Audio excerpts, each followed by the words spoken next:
here too, but further south, largely dry but rather grey. But for all of us, it's going to be fairly mild, temperatures potentially into the low teens. A nice bright morning will generate a lovely warm day, right through to the evening. Boxed Solar, sponsors of weather on GB News. You could be joining the Great British Giveaway list of winners with your chance to grab a fantastic £50,000 in tax-free cash. My name is Cliff. And my name is Julie, and we won 25,000. I'd say don't hesitate, do it. If you're not in it, you've got no chance of winning it. For another chance to win, text cash to 63232. One entry costs £2 plus one standard network rate message, or text bonus to 63232. 5 entries cost £5 plus one standard network rate message. Go to gbnews.com/win. Entries start from just £2. You can call 0903 681 3232. Calls cost £2 plus your network access charge, or post your name and number to GB10 PO Box 8690 Derby DE1 9TT. UK only. Entrance must be 18 or over. Lines close at 6 p.m. on the 31st of January. Please check the closing time if listening or watching on demand. Good luck. I'm Martin Daubney. This is GB News, Britain's news channel.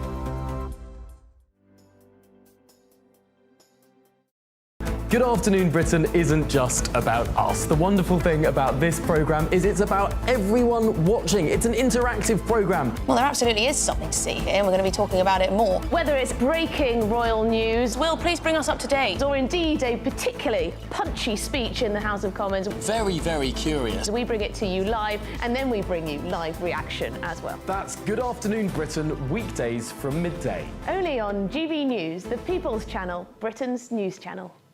Hi there, I'm Michelle Dewberry, and I'm going to take a second to tell you all about my show, Dubes & Co. We start off with the issues of the day. We then bring in both sides of the arguments. We get rid of the disrespect, and then you throw me into the mix. And trust me, I'll tell it exactly how it is. And then, of course, the magic ingredient, you at home. We mix it all together, and what have we got? In my opinion, the best debate show in town.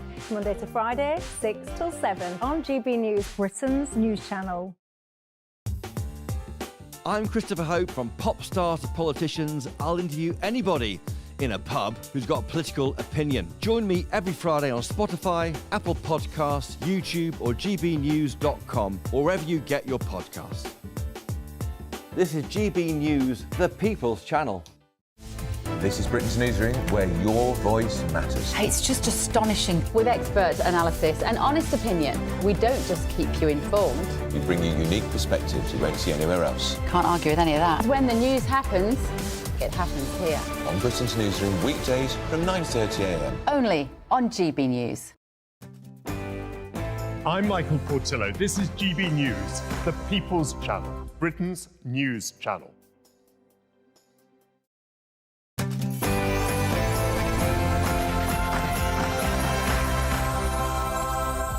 A very good afternoon. It's 12 o'clock on Saturday, the 14th of December. I'm Darren Grimes, and this is The Weekend on GB News. The latest on Prince Andrew, the spy row that's encapsulated the nation.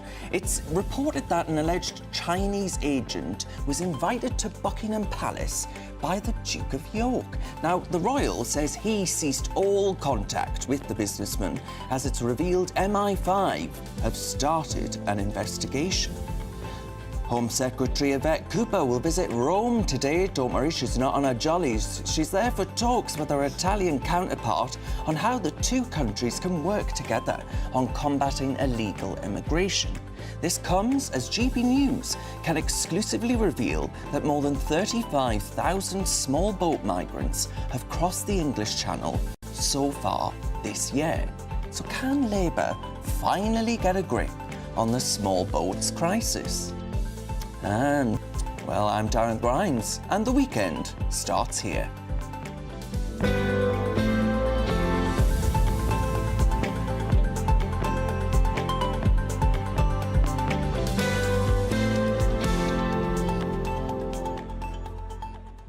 Yes, Ellie Costello and Ben said earlier that it was Dawn Neeson. I have left my blonde bob at home, but fear not, because this show, it's still the same. Nothing without you and your views. Let me know your thoughts on all of the stories we'll be discussing today by visiting gbnews.com/your say. Join the conversation. Now, keeping me company this hour is the former Labour advisor, Scarlett Maguire, as well as the political commentator and broadcaster, Duncan Marks. But before we get stuck into today's stories, we're going to get your news headlines with Tatiana Sanchez.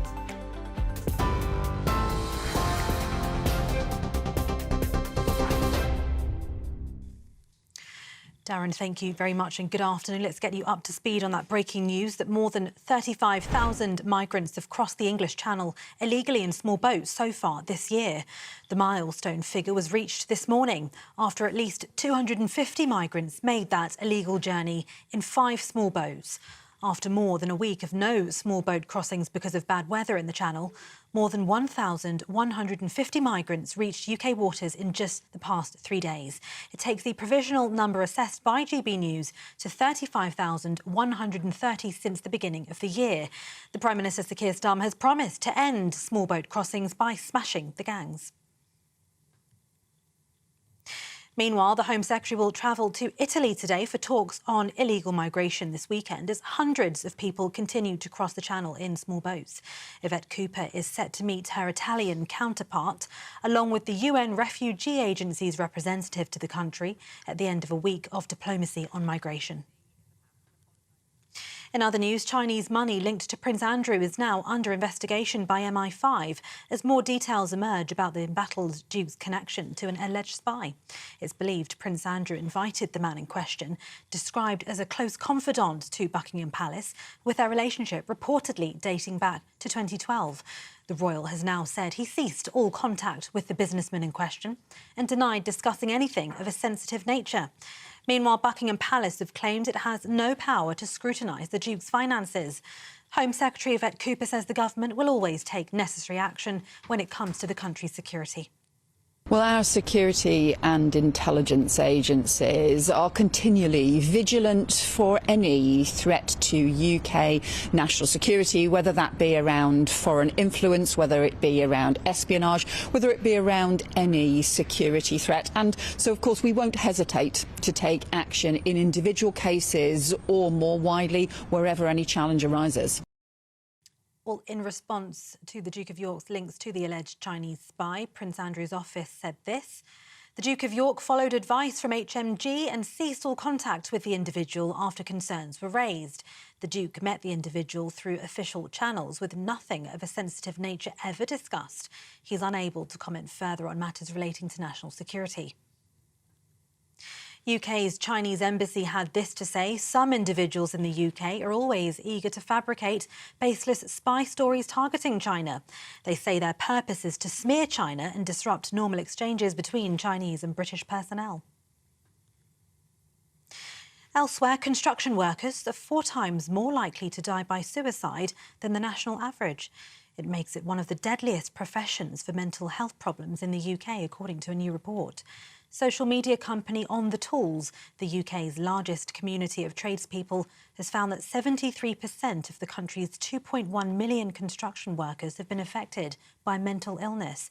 In the last decade, 7,000 have taken their own lives. The company's trying to raise £2.5 million to fund counselling for workers in the industry. Overseas now, South Korea's parliament has voted to impeach President Yoon Suk-yeol over his short-lived attempt to impose martial law earlier this month. Mr Yoon's decision put the country into a constitutional crisis as soldiers clashed with protesters on the streets of the capital, Seoul. Tens of thousands of demonstrators have descended onto the streets of the city every night for the past 2 weeks, calling for Mr Yoon's removal and arrest. The state of emergency only lasted about 6 hours as Parliament voted to block the decree. Yoon Suk-yeol has vowed today not to give up and said he would do his best until the last minute for the country. And a lawyer is seeking the dismissal of a so-called frivolous rape lawsuit against US rapper Jay-Z after the accuser apparently addressed inconsistencies in her allegations. In one claim, the anonymous woman said her father picked her up after the alleged assault, but her father has since told NBC News that he cannot verify her claims. "I've made some mistakes," the female accuser told the US outlet when asked about inconsistencies in her account, but said she overall stands by her allegations. Jay-Z and his lawyer Alex Spiro shared statements via the X account of the US musicians' entertainment company Roc Nation regarding that lawsuit, saying, "True justice is coming. We fight from victory, not for victory." And those are the latest GB News headlines for now. I'm Tatiana Sanchez. More news from me in half an hour.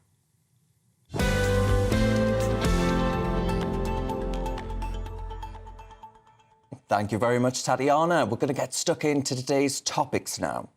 Chinese money linked to Prince Andrew is now under investigation by MI5 as more details emerge about the embattled Duke's connection to an alleged spy. Now, it's believed that Prince Andrew invited the man in question, described as a close confidant, to Buckingham Palace, with their relationship reportedly dating back to 2012.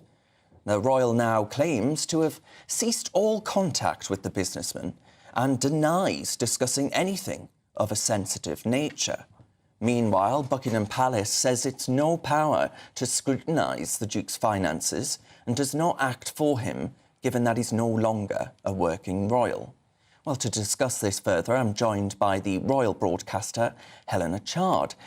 Helena, thank you very much for your company. Now, just how serious is this and how embarrassing is this for the palace? The idea that, you know, an alleged spy could have had links into Buckingham Palace itself. Goodness me. I mean, this is terribly embarrassing for the royal family, and you know, the fact that Prince Andrew is again embroiled in another controversy is awful. I mean, obviously this is an alleged Chinese spy, Chinese businessman, close confidant of Prince Andrew, now banned from the UK. I mean, I do feel that alarm bells must have been ringing for so long with our intelligence services. You know, we know that Prince Andrew has had a previous poor record, should I say, of poor judgment. And for a long time now, there's been various different cases to do with his finances. I think we, as the general public, are pretty surprised at his potential to create national security threats, which is something else. I think, you know, we all have to remember that he did have a trade role for 10 years, I think it was, international trade and investment that he was involved in. So he made a major contribution over the years. His pitch for the palace he was involved in meant he was moving in lots of entrepreneurial circles. So no surprise that he was meeting people from different countries, close association with China. As we know, he was seen as a good friend of China, great involvement, escorting, you know, helping out on Chinese state visits. And having that close relationship with China.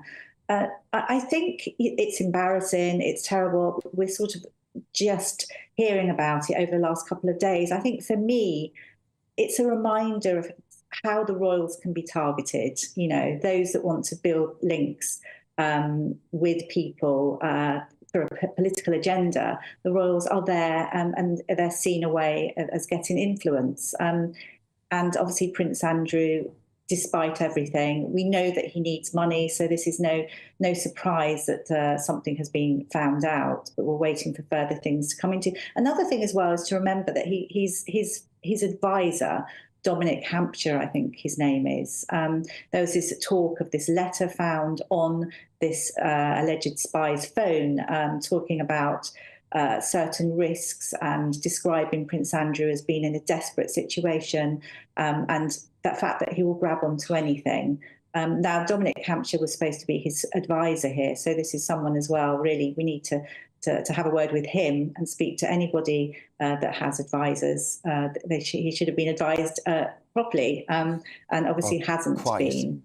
Yes, one of our viewers, Helena, says, called Noel, says, "I'm no fan of Prince Andrew, but I think this furore has been completely overblown."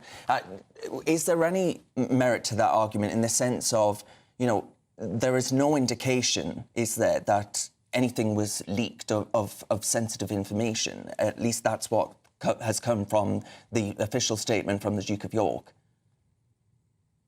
Yes, that's what he has told us. That's what we have been told.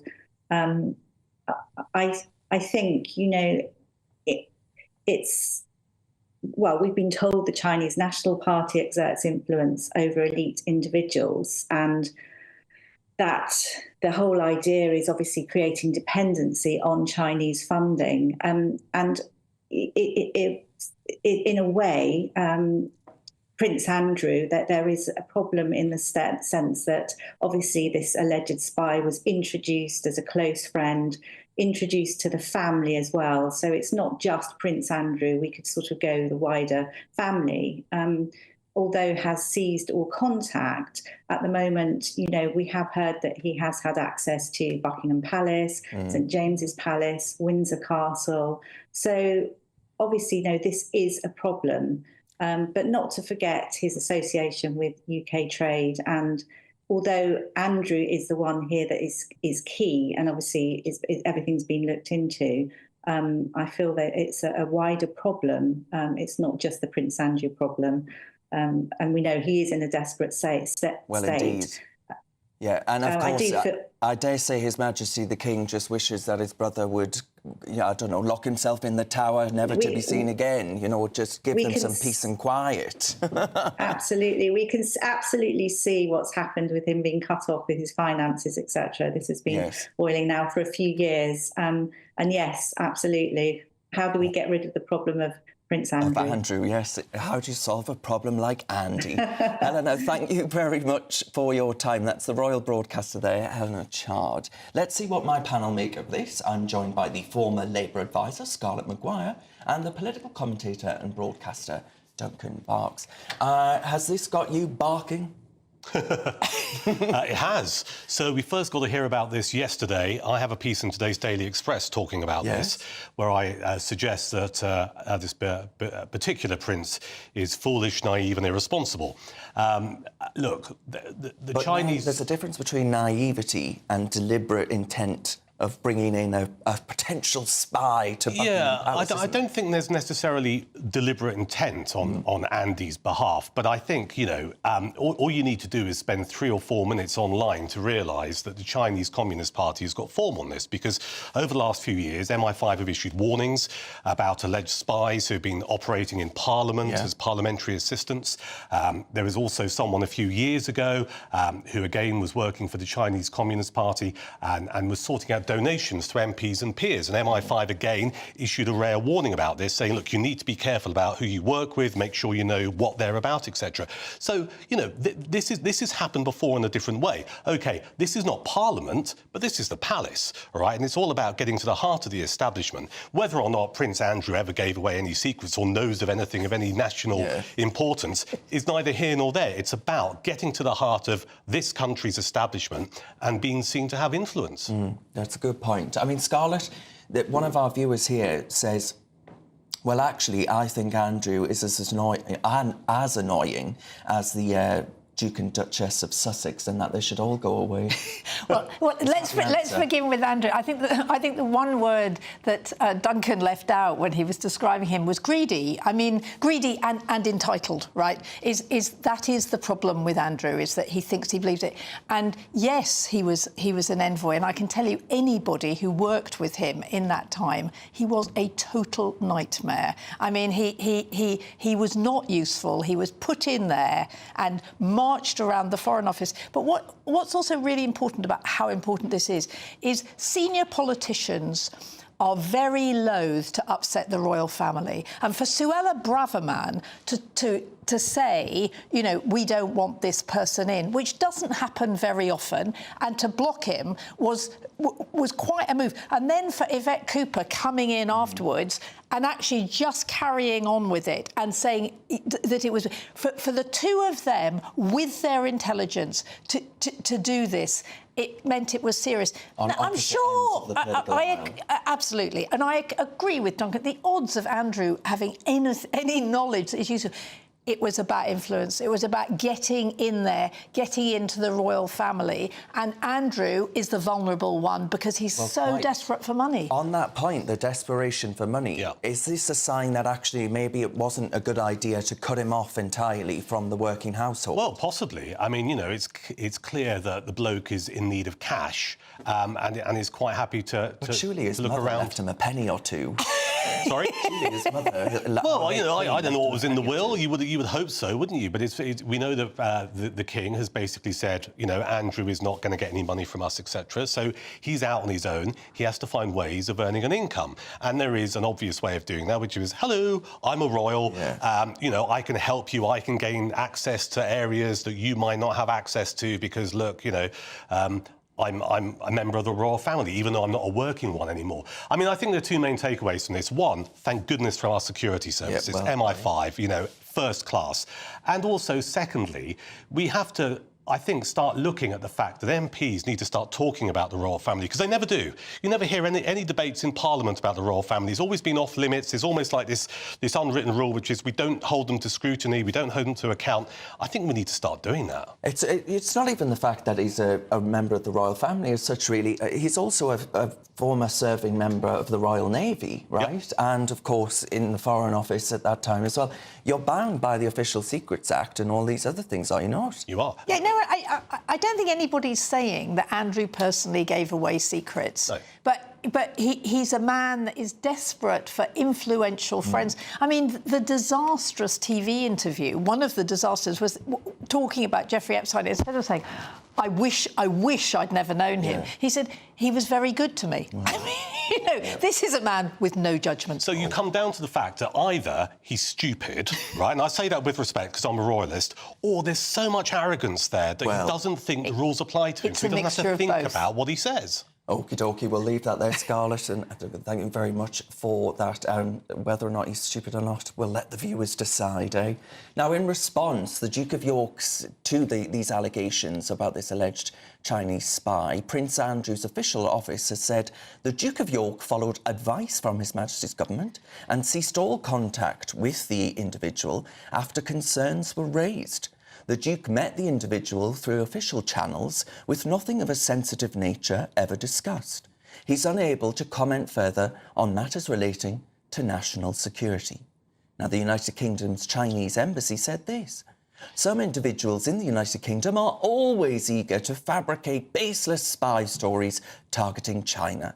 Their purpose is to smear China and disrupt normal exchanges between Chinese and British personnel. All right, then. Now, for all the best analysis and opinion on that story and more, you can go to our website, gbnews.com. You're with me, Darren Grimes, who's sinking faster than goodness only knows what. All right, on GB News, lots more coming up on the show. As the EU is reportedly set to demand access to UK fishing waters and freedom of movement for students, I'm asking if we're seeing a Brexit betrayal from Labour. All of that and more to come. You're with GB News, we're Britain's news channel.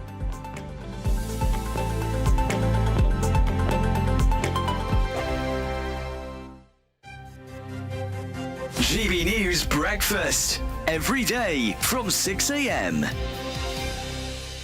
So maybe people are opting for the more traditional ways of meeting people. Organically. Meeting organically. It's the only way to actually... Well, I know some people have it's worked very well for some people. I mean, I personally think that doing things more organically is probably going to be better, or it's more to my taste. But it has worked well for lots of people. So I absolutely agree. There's a very interesting young woman, she's about 22, who writes on this and has a podcast called Freya India. And she talks about this dating industry, and she said all she ever wanted to do as a teenager was go down the pub and meet a man and fall in love.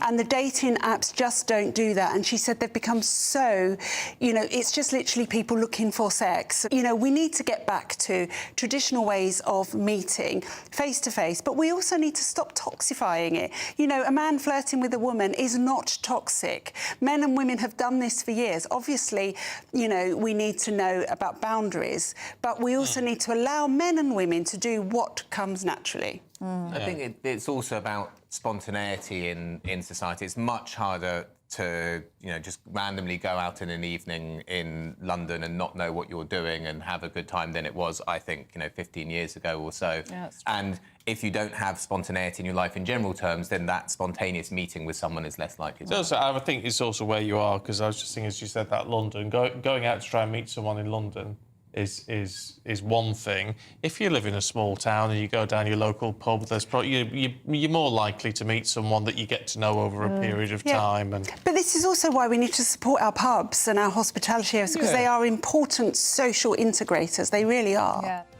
GB News, the People's Channel. If you want your news to be straight talking... This is a nightmare for the Conservatives again. Down to earth. It's not just Nottingham where this is happening, is it? And most importantly, honest. Hard-working, middle-class taxpayers, they'll get the book thrown at them. Then catch me, Martin Daubney, Monday to Friday, 3 till 6 p.m. on GB News, Britain's news channel. In the GB Newsroom, we bring you the news as it happens. With our team of dedicated journalists across the UK. We're ready to keep you up to date with what's happening every half an hour, every single day. Bulletins here on GB News. The People's Channel. Britain's news channel. We're proud to be GB News, the People's Channel. And as you know, we always love to hear your views. Now, there's a new way of getting in touch with us at gbnews.com/your say. By commenting, you can be part of a live conversation and join our GB News community. You can even talk to me, Bev Turner, or any of the members of the GB News family.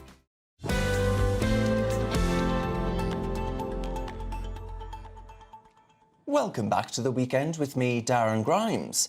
Now, Edward's just messaged in there and said, not Prince Edward, to be clear, the legacy of Andrew is if you have been told how wonderful you are by sycophantic aides and not blessed with a high intellect, you end up with this pompous fool. Don't hold back, Edward.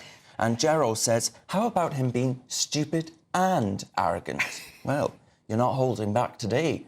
Now, moving on from that, leaked documents have revealed the European Union is set to demand access to the United Kingdom's fishing waters and freedom of movement for students as part of a post-Brexit trade deal.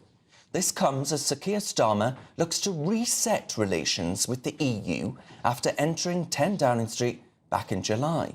So would granting concessions to the EU amount to a betrayal of that vote for Brexit? Well, let's see what my panel think of that. Former Labour advisor Scarlett Maguire and the political commentator Duncan Box. Scarlett, the fact of the matter is here, I don't think it was just limited to students, young people under the age of 30, right? That's the rumour. It was 18 to 30.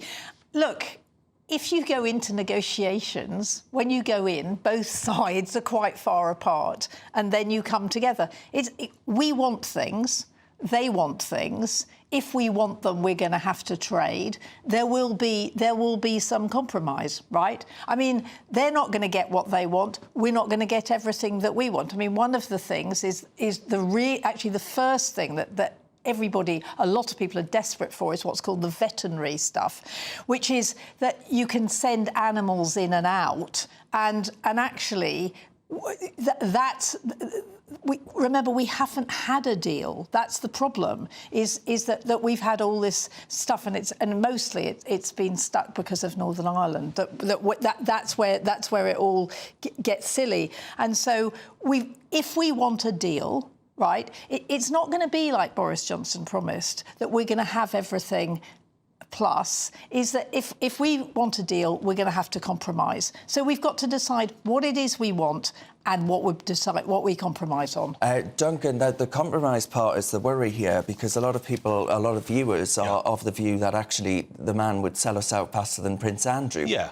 Allegedly. I'm sympathetic to that view, and I think Scarlett's right. This is the beginning of horse trading, right? And this is how it works. But I think you're right as well, Darren. You're dealing with a man who, in my view, Sir Keir Starmer, I think will have a bias towards doing whatever he can to get us closer to the European Union again. I also don't think he's the strongest of leaders.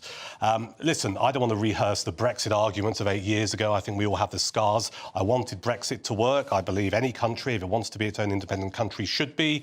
There was a mandate there, but the political class in this country let the people down. And Brexit didn't turn out to be the Brexit that I think a lot of people voted for.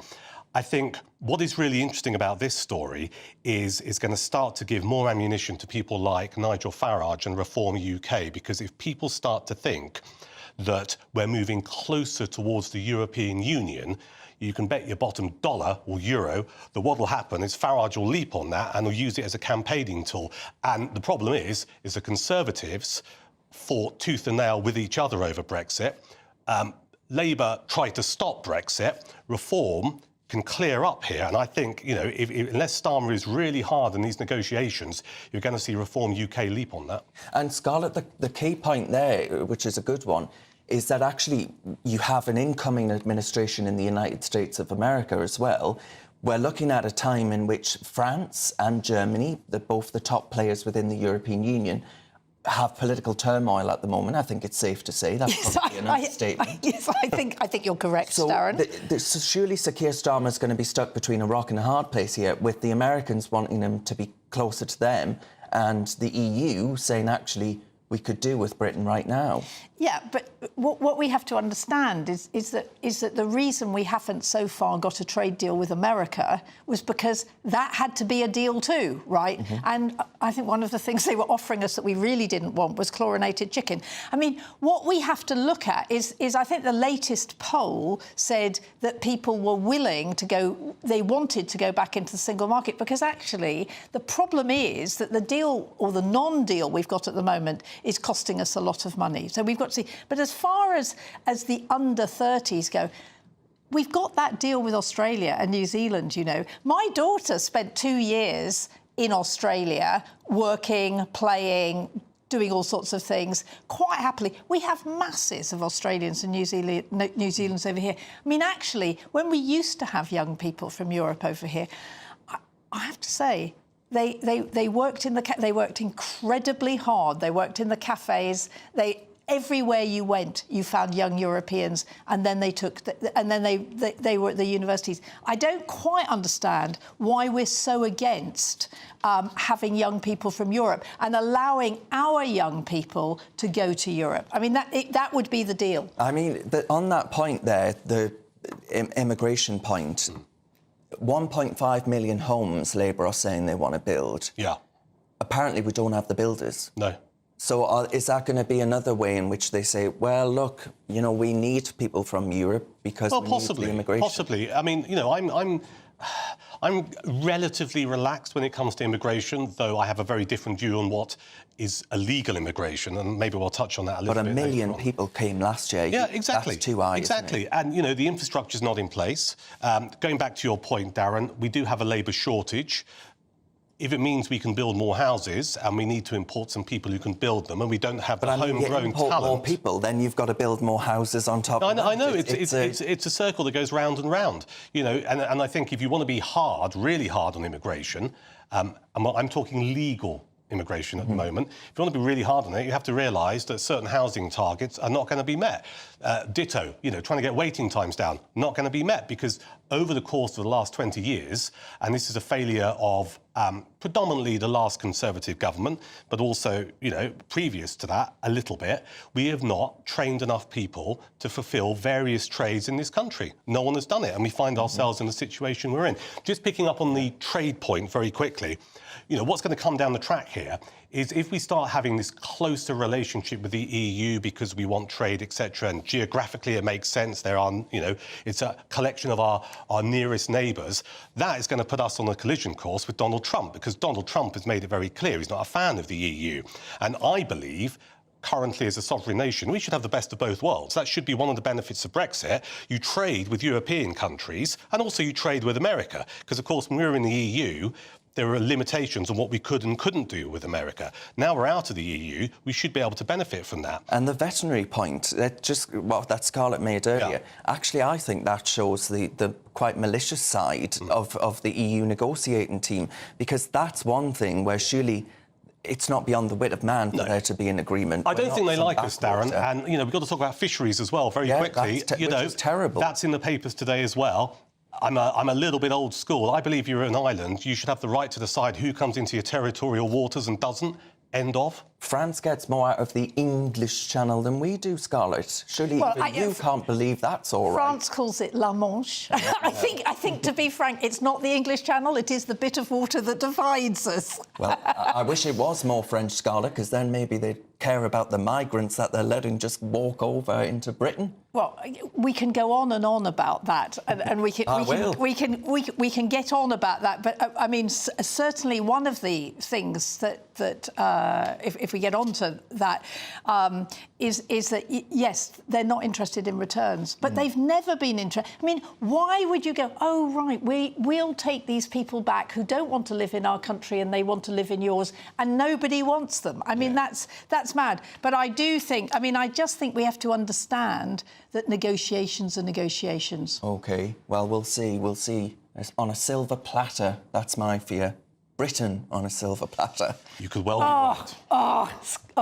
Right, that's Scarlett very frustrated already. You're with me, Darren Grimes, on GB News. We've got lots more coming up. We exclusively reveal that more than 35,000 small boat migrants have crossed the English Channel so far this year. It comes as the Home Secretary, Yvette Cooper, is in Rome. She's there for crunch talks on illegal migration. Can Labour finally get a grip on the small boats crisis? That's to come after your headlines with Tatiana Sanchez.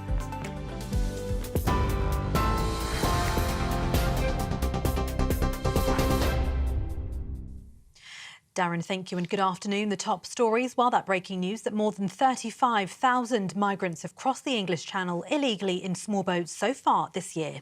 The milestone figure was reached this morning after at least 250 migrants made that illegal journey in 5 small boats. After more than a week of no small boat crossings because of bad weather in the Channel, more than 1,150 migrants reached UK waters in just the past 3 days. It takes the provisional number assessed by GB News to 35,130 since the beginning of the year.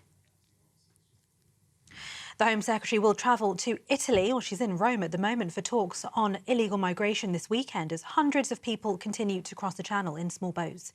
Yvette Cooper is set to meet her Italian counterparts, along with the UN Refugee Agency's representative to the country, at the end of a week of diplomacy on migration.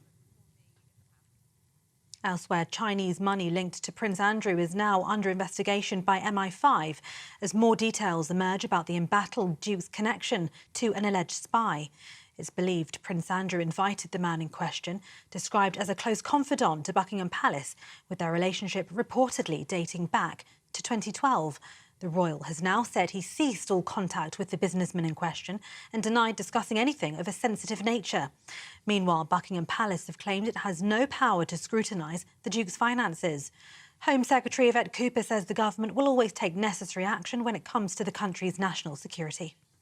Well, our security and intelligence agencies are continually vigilant for any threat to UK national security, whether that be around foreign influence, whether it be around espionage, whether it be around any security threat. And so, of course, we won't hesitate to take action in individual cases or more widely wherever any challenge arises. And those are the latest GB News headlines for now. I'm Tatiana Sanchez. More news from me in half an hour.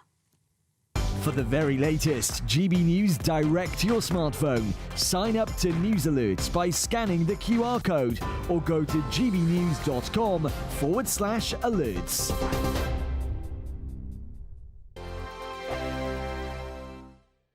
Hello there, welcome to your latest GB News weather forecast from the Met Office. Well, for most of us, we will see some brightness today, but unfortunately it's not going to last.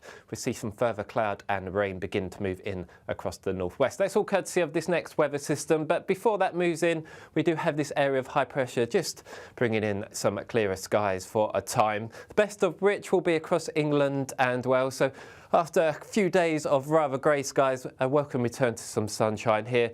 But up across parts of Northern Ireland and Western Scotland, the cloud returning with some outbreaks of rain arriving too. But most of the rain probably arriving after dark. Temperatures around average for the time of year, but with the sunshine probably feeling a little bit less cold than of late.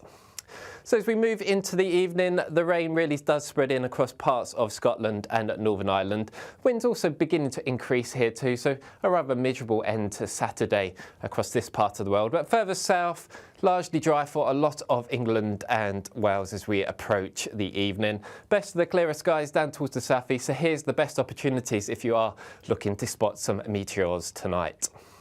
So as we move into the rest of Saturday evening, that cloud and rain begins to spread its way a little bit further southeastward, weakening it as it does so. So very little rain really arriving down towards the far southeast. But for most of us, as we end the night, it's going to be a rather cloudy picture. Some hill fog around too, but for all of us, it's going to be a milder end to the night. Most of us seeing temperatures actually in double figures as we start Sunday. But we return to the cloud for most of us as we go through the course of the day. Main bulk of any rain really across the north, and this will actually turn quite persistent later on across western parts of Scotland, accompanied by a strengthening wind here too. But further south, largely dry but rather grey. But for all of us, it's going to be fairly mild, temperatures potentially into the low teens. It's Patrick Christie's Tonight, and here we do things differently. It's explaining the absolute madness of this, doesn't it? It's explosive. I mean, this is very good. It's lively. 850. Your government sat there, Sean, and it did nothing. It's controversial. And the Middle East has been in turmoil since before I was born. It's everything you need to kickstart your evening. Everyone's had their Weetabix tonight. I love to see it. That's Patrick Christie's Tonight, weeknights from 9 p.m. Only on GB News, the People's Channel, Britain's news channel. Join me, Camilla Tominey, for a frank and honest discussion with those in power that cuts through the spin and gets to the heart of the issues shaping our nation. You haven't confirmed that you want to stand as leader, but you haven't ruled it out either. This report basically says that he's not fit to stand trial. Is he indecisive? Incompetent? I deliver the dose of reality Westminster needs. That's the Camilla Tominey Show at 9:30 every Sunday on GB News, the People's Channel, Britain's news channel.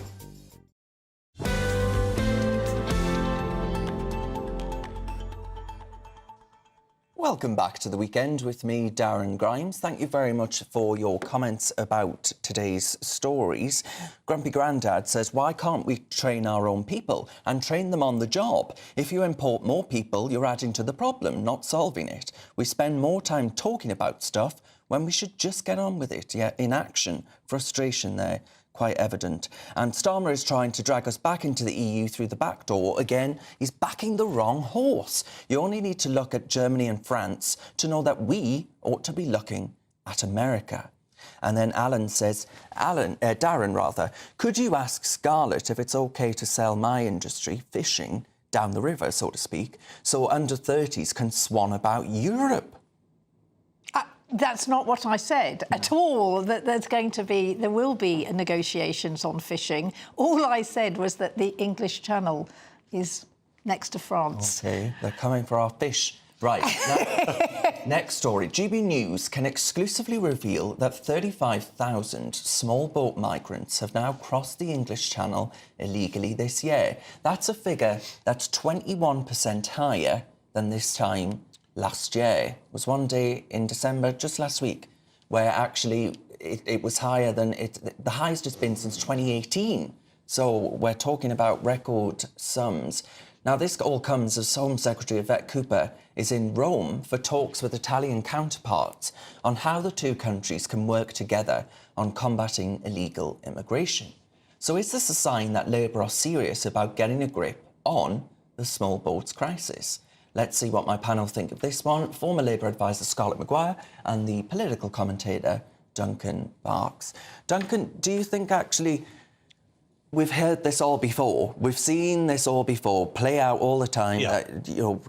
Members of government go out to have conversations with European counterparts and then the square root of naff all gets done about it. Naff all. There's a feeling of déjà vu about this. So, I mean, one of the figures from last week, I think it was Thursday, over 600 people crossed the channel illegally into this country. I just want to make the point that I started noticing that some newspapers talk about not illegal migration, but irregular, which I don't know if that's someone trying to soften the rhetoric or whatever. But fundamentally, if you come into this country and you're not supposed to be here, that is illegal in my book. I find myself getting increasingly frustrated, not just with this government, but also with the previous government, because I find myself thinking one of the basic responsibilities of any government, of any political colour, is to keep our borders secure. Right? It's not about racism. It's not about not liking people from different countries. It's a very simple national security matter. You need to be able to ensure who's coming into this country and indeed who's leaving this country. But here we're talking about people who are getting entry into this country illegally. And let's be honest, we don't know who a lot of these people are. Right? And I think that's a dereliction of duty with our current government and also the previous one who couldn't get to grips with the amount of people crossing the channel. I also think we have to have an honest conversation about, was the Rwanda policy, might not have been ideal at times, but do you need to have a proper deterrent in place to stop people crossing? Because all we hear from our current Prime Minister is we're going to smash the gangs. And, you know, I remember seeing people interviewed after the Labour victory back in July, where people who were in France, people who wanted to come to this country and cross the channel, were jubilant at Keir Starmer's victory because they thought, well, this is great because he's going to get rid of the Rwanda policy. And, of course, that has been, you know, knocked on the head. It is interesting, very quickly, that Yvette Cooper is in Italy and talking to representatives of the Italian government, where Meloni has talked about actually using the Rwanda policy. They're talking about their own kind of third-party deterrent. Yeah. But one of our viewers, Scarlett, says Starmer cancelled Rwanda and then threw away the 700 million quid we gave them to build facilities for illegal migrants. This is criminal. Well, I mean, he didn't throw it away. I mean, you know, the point is that if you cancelled Rwanda, they weren't going to give you the money back. I mean, it was always a crazy scheme. I mean, the thing about Rwanda is it was going to have a few hundred... Right, a few hundred people were supposed to be sent there. But hang on, because did you remember when they were going over to Ireland because they were so scared about the UK? Yeah, but it wasn't stopping them from coming. And actually, I had a young woman who was supposed to be sent to Rwanda, and she came to my house on bail. She was a classic refugee. She was a Christian from Ethiopia, and Ethiopia had a clampdown on Christians, and she fled the country. So, frankly, I mean, I don't understand why they would send a young woman to Rwanda who's a refugee. I do have to say that if we had a way of processing people but, you know, the only way refugees can come to this country, people who are seeking asylum, is to cross the boats. But if we look at Italy, what we have to understand is that for Italy, Greece, Malta, they have tens of thousands of people a month, much, much more than us. Lots of the people who are coming to us have already crossed the Mediterranean. Most of the people who arrive in Greece, arrive in Italy, arrive in Malta, never move. So actually... Is that not the fundamental point, though, Scarlett, on your story anecdote about the Ethiopian woman, that they've crossed through several safe countries? I'm afraid she did cross through France and then come over on the boat. She hadn't crossed it. But what I'm saying is that we say, oh, we're a soft touch. You know, this is why people come to us. Actually, many, many more people never, ever get to us because they cross over. And what we have to remember is just how desperate these people are. Let me ask you a question, because you've got some skin in the game, given this case you just mentioned about the Ethiopian lady. Did she cross through France before coming here? Yes. Why did she not stay in France? Because her English was better than her French. Right. And she wanted to... No, look, I'm not saying that these people... I mean, of course they can have them in France, but I can also understand why the French go, well, we don't really want people who are trying to move. So, on the one hand, there is smashing the gangs, and there is no question that anybody who gets into these boats pays thousands of euros to get in. And there is a whole industry done by criminal gangs, and it's quite right that we should be smashing. But when we're talking to somebody like the Italians, the Italian problem is massive, much more than us. Do you not think it would be more effective to have a deterrent as opposed to just the rhetoric of smashing the gates? Because it worked for Australia, didn't it? Yeah. Australia was easy because they were so far away. It didn't work for us, and it didn't really have a chance. Yeah, and it was having some impact but we were going to Ireland. But Australia said everybody who comes here will go to thing. We said a few hundred. Thank you very much, and Duncan there, of course, as well. Now, folks, you're with me, Darren Grimes, on GB News. We've got lots more coming up on the show. In just a minute, I'll be joined by Aidan McGee for the biggest stories in the world of sport. Don't go anywhere.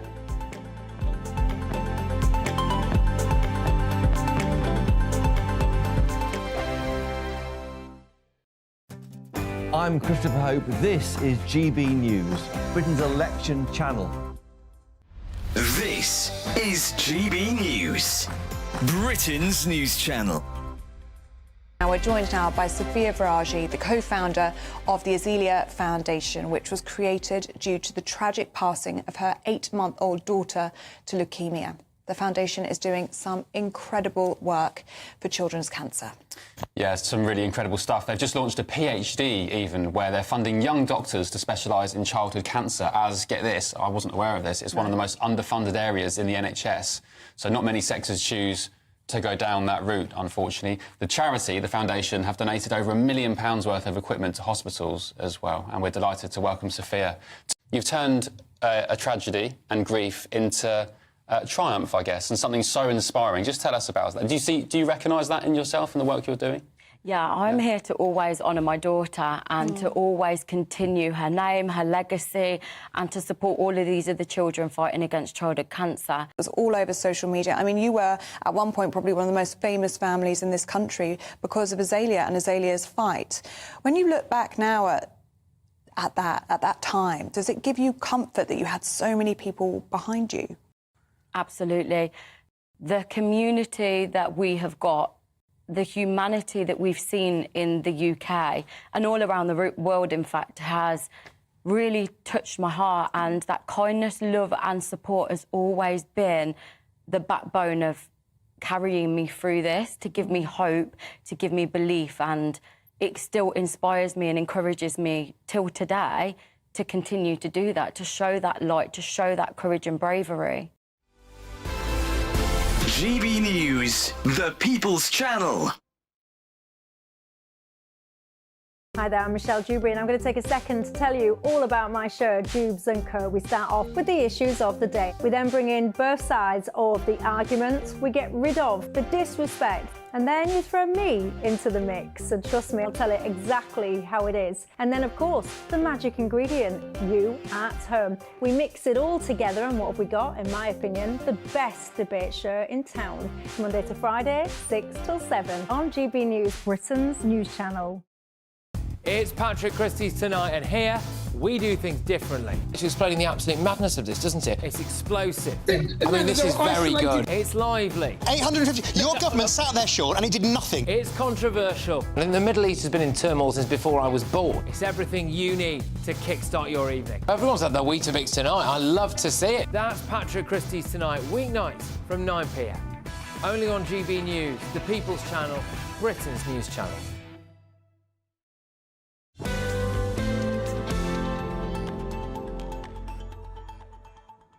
Welcome back to The Weekend with me, Darren Grimes. We're going to get the latest now from the world of sport. I'm delighted to be joined in the studio by the sports broadcaster, Aidan McGee. Aidan, cheers for your company. Good to see you, Darren. Pep Guardiola, I mean, things aren't going too great, right, for one of the most successful clubs that the game has ever known. And successful managers as well. I mean, this is a man who is just... he's had bumpy rides in the past, don't get me wrong, but this is uncharted territory. He's managed something like 850 games in all competitions. He's never had a run where he's been through one win in 10 matches. They've got the Manchester derby tomorrow, and he says it's unusual for two sides to be going into a game like this with neither of them particularly troubling the sides at the top of the league. Normally one of them are going for the league title. That's not the case tomorrow. United aren't in sizzling form, haven't been taken over by Ruben Amorim either. But in terms of this actual run, he's been talking this week about how it's affected him, how it's affecting him personally. And we often don't get behind the closed doors of these managers very often. They don't give much away. It's in their interest to look hard and look as if there's an iron, a coat of iron in front of them so that nobody can impregnate that But in the any way pressure on possible. him must be enormous. Well, it is, of course it is. I mean, look, they've won 6 Premier League titles out of the last 7. And he said, look, I sometimes lose my mind. He said, sometimes I have to eat a heavy meal during the day because I can only eat soup in the evening. He said he's having trouble sleeping. He said he dug his nails into his face the other day and it drew blood. That's if you saw that, I mean, everyone thought he'd had a ruck with his players in the dressing room. It looked like that, I have to say, unless this is all just a front for the fact that they had a good old row in the dressing room afterwards. Nonetheless, it doesn't look good at all. And he said, look, my state of mind is ugly, and that's just how it is at the moment. And that won't change. For somebody like him who's used to winning and sees football and success as a drug, it's going to be difficult for him to emerge from this kind of predicament unless they start winning games. And, like as I say, it's not just 1 win out of 10, sorry, it's 7 defeats in that run as well. They're 7 points behind Liverpool. If Liverpool win today, they're 10 points behind, having played the same number of games, and it looks quite desperate from that situation. Yeah, Liverpool's doing really well. I mean, tomorrow then, do you think actually is the problem here, because they got rid of Dan Ashworth, didn't they? And the problem that they've spent money in the wrong ways, or what? United? United. Oh, without doubt, yeah. I mean, you can go back a litany of signings over the last few years. I mean, Dan Ashworth's only been there for five months, but you can tell that prior to that he was pulling the strings, because some of these transfers he's accountable for, he wasn't technically inside the building, but he was obviously making decisions before then. Well, yes. And as a Newcastle fan, we're all too aware. I know, but yeah, clearly, Jim Ratcliffe isn't happy with the bang for the buck that he's getting. And something has to change there as well, because that's a juggernaut club. That's an even bigger club than Manchester City. And I mean, I think the problems there run even deeper. I mean, how long before you look at these players and say to yourself, actually, these same group of players keep getting multiple managers sacked? So Ruben Amorim has to do something here. He probably said to Jim Ratcliffe, he said, look, I'm not happy with what I've got here. If you keep asking me to persevere and trying to get a tune out of these players who've consistently failed previous managers, then we're going to end up with the same result. And what's the definition of insanity? Doing the same thing and hoping for a different result. And I'll tell you what, unless United unless they make some changes, they're going to go the same way as all the other managers. So, I mean, you're predicting Liverpool are going to walk it? I don't think they're going to walk it, no. I think there's an argument to say, as it came out this week, are Chelsea the best team in the Premier League right now? The points don't show that quite, because they're not quite up there. Well, they want to be. Speaking of spending money, I mean, they spend more money than Chris. But it looks like it's going to come good for them. They've got some good players there. They're finally getting some consistency after a horrific run of 18 months. And let's just see. I just want it to be an interesting title race this time, with maybe 3, maybe 4 teams involved in it. Maybe if we can get 3 involved, that'd be great. Last season was great as well, because towards the end we had Liverpool, Arsenal, Manchester City involved. All those sides, with the exception of City, are really into it, but don't rule City out just yet. They might get the players back, and Pep is a magician. Let's not forget that. It's very unpredictable. Scratches on his face or not. Yeah, it's very unpredictable. And I hope he's all right, to be honest. Oh, it'll be fine, I'm sure. Phenomenal manager. Nothing a couple of wins won't solve. Well, quite. Very true, very true. Aidan McGee, marvellous as ever. Thank you very much. And thank you as well to my marvellous panel as well. We had Scarlett Maguire and we had Duncan as well. Now, we will be back after this very short break, but before we get there, I mean, Scarlett, you were saying Pep Guardiola, mental health in football, we should talk more about it?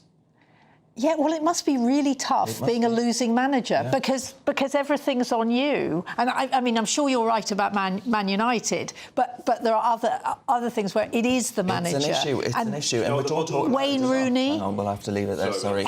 All right, we'll talk more at the break, and there's loads more coming up. First of all, though, we're going to get you weather with Craig Snell.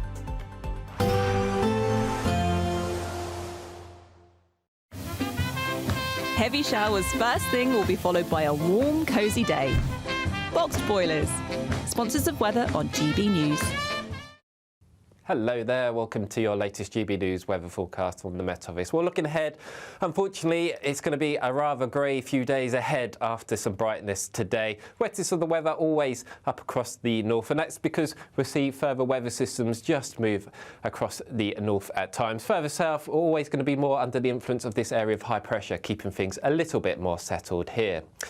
So we see out Saturday with some clear spells initially across the southeast, but the cloud and rain further north will spread its way southeastwards as the night goes on. The rain weakening as it does get down towards the southeast, so very little rainfall here. But for all of us, we really end the night on a rather grey note, but a mild one. Temperatures for all of us starting the day relatively in double figures. But Sunday really is going to be a grey day for all of us. A pretty wet one too for Western Scotland. The rain really settling in right throughout the day. Some of this rain will be heavy and persistent, especially across the mountains. The far east of Scotland, here actually we could see some dry spells from time to time. Similar story really for northeastern England too, with again some spots of rain possible across the Welsh mountains.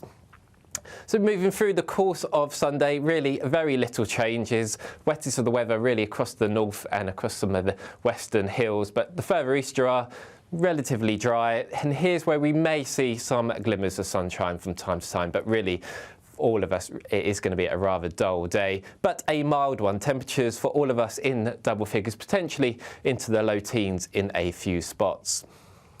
Into the evening, the wind will continue to increase across the north and the rain also turning heavy and persistent at times. So quite a wet and windy night for some parts of Scotland. The further south you are, relatively dry, and that theme of the north-south split continues as we go into the first part of next week. But for all of us, temperatures staying in double figures. Expect a warm front, moving from the kitchen right through to the rest of the house. Boxed boilers, sponsors of weather on GB News. It's the biggest, greatest Great British giveaway so far, with your chance to win a spectacular £50,000 in tax-free cash. 2025 could be amazing, with plenty of treats, holidays and fun on the horizon. How would you enjoy that cash? £50,000 will make someone our biggest ever winner. For another chance to win, text cash to 63232.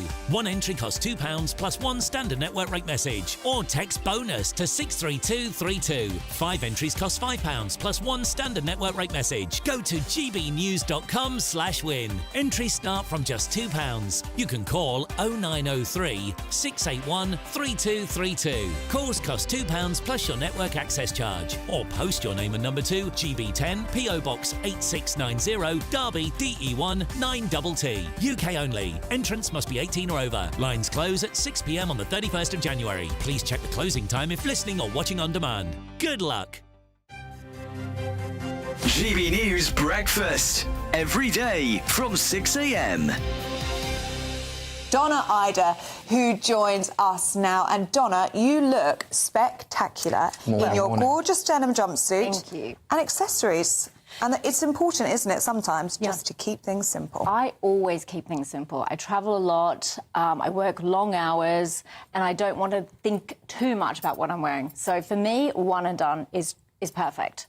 Good accessories, fresh hair, nice makeup, and you can go anywhere, including GB News when you didn't know what was happening. There we go. Perfect. Welcome. Straight off the plane. Can we ask you some of our top denim questions? Yes. Because Stephen Dixon, the presenter of The Breakfast Show who's just on, said that double denim to him is an absolute no-go. Oh, what does Is that true? Don't have him on again, darling. OK. We're telling me I stacked. love double denim. Really? I love it. I think it is so cool. Does it have to be a different I was going to say double denim, same colour. Or same I tones? like the... For me, I actually do like the same.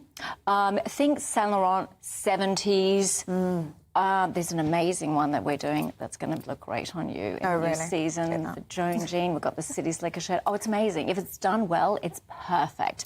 And I like it in a paler blue, but a good mid to dark. Very chic. You go.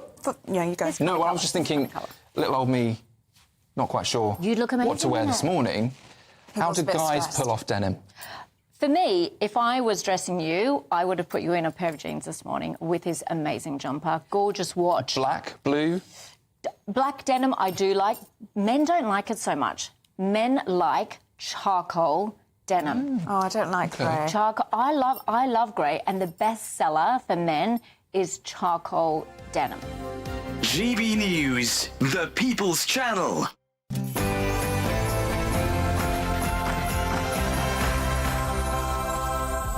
A A very good afternoon. It's 1 o'clock on Saturday, the 14th of December.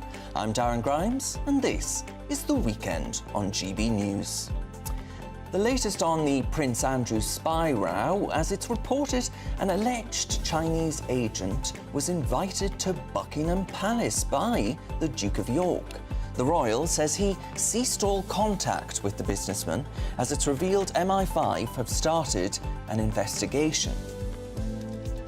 Home Secretary Yvette Cooper is in Rome today for talks with her Italian counterpart on how the two countries can work together on combating illegal immigration. It comes as GB News exclusively reveals that more than 35,000 small boat migrants have crossed the English Channel so far this year. So can Labour finally get a grip on the small boats crisis? Or are you not advised? I'm Darren Grimes, and The Weekend starts here.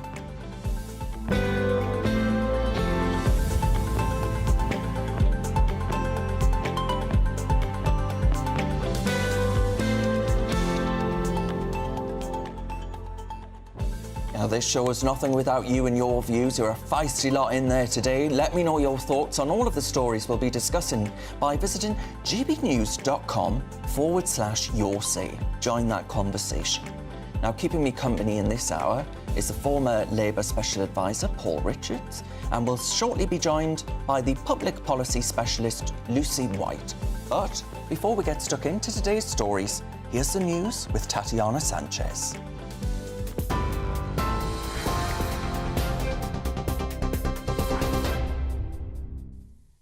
Darren, thank you very much. The top stories from the GB newsroom. More than 35,000 migrants have crossed the English Channel illegally in small boats so far this year.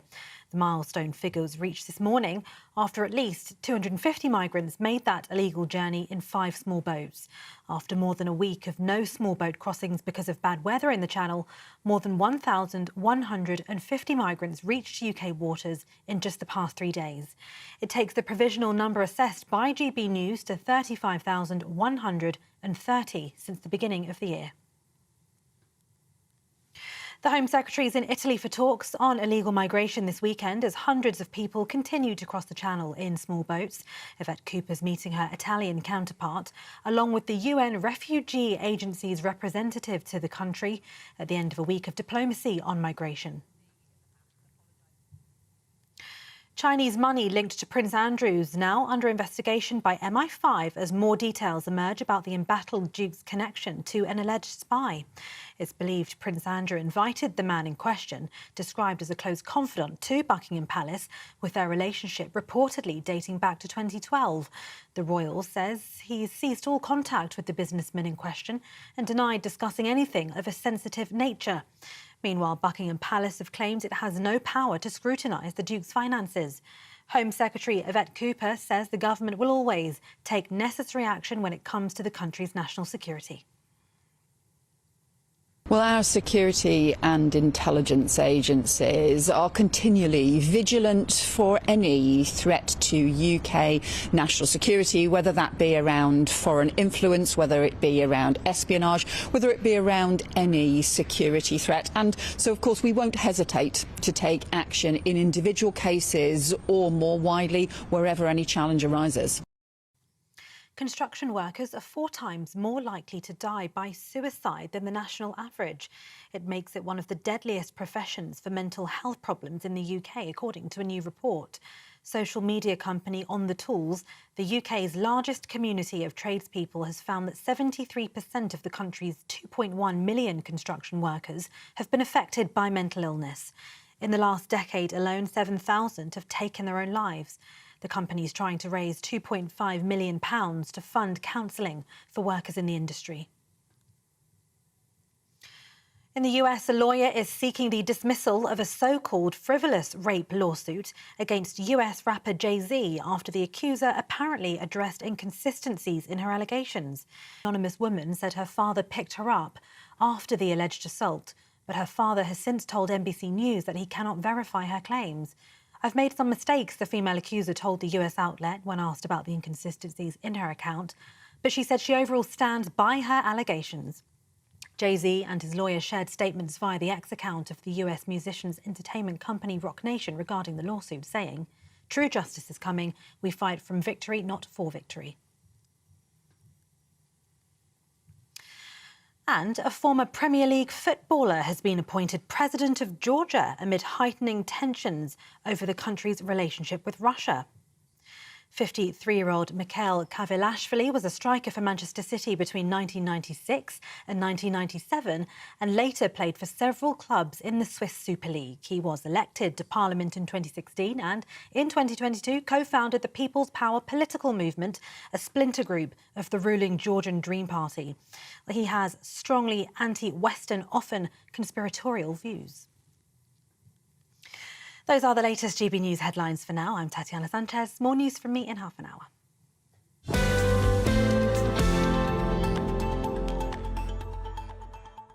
Thank you very much, Tatiana. Let's get stuck into today's topics.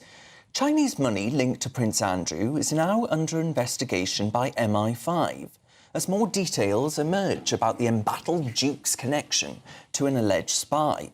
It's believed Prince Andrew invited the man in question, described as a close confidant, to Buckingham Palace, with their relationship reportedly dating back to 2012. The royal now claims to have ceased all contact with the businessman in question and denied discussing anything of a remotely sensitive nature. Meanwhile, Buckingham Palace says it's no power to scrutinise the Duke's finances and does not act for him, given that he's no longer a working royal. Well, to discuss this further, I'm joined by former NATO commander, Rear Admiral Chris Parry.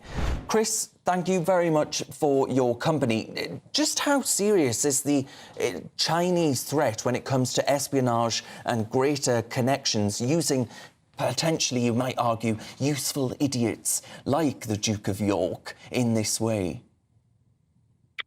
Well, I think it's pushing it to say he's useful, but I think we can say for the last 10 to 15 years, the threat from Chinese subversion and influence has been severe.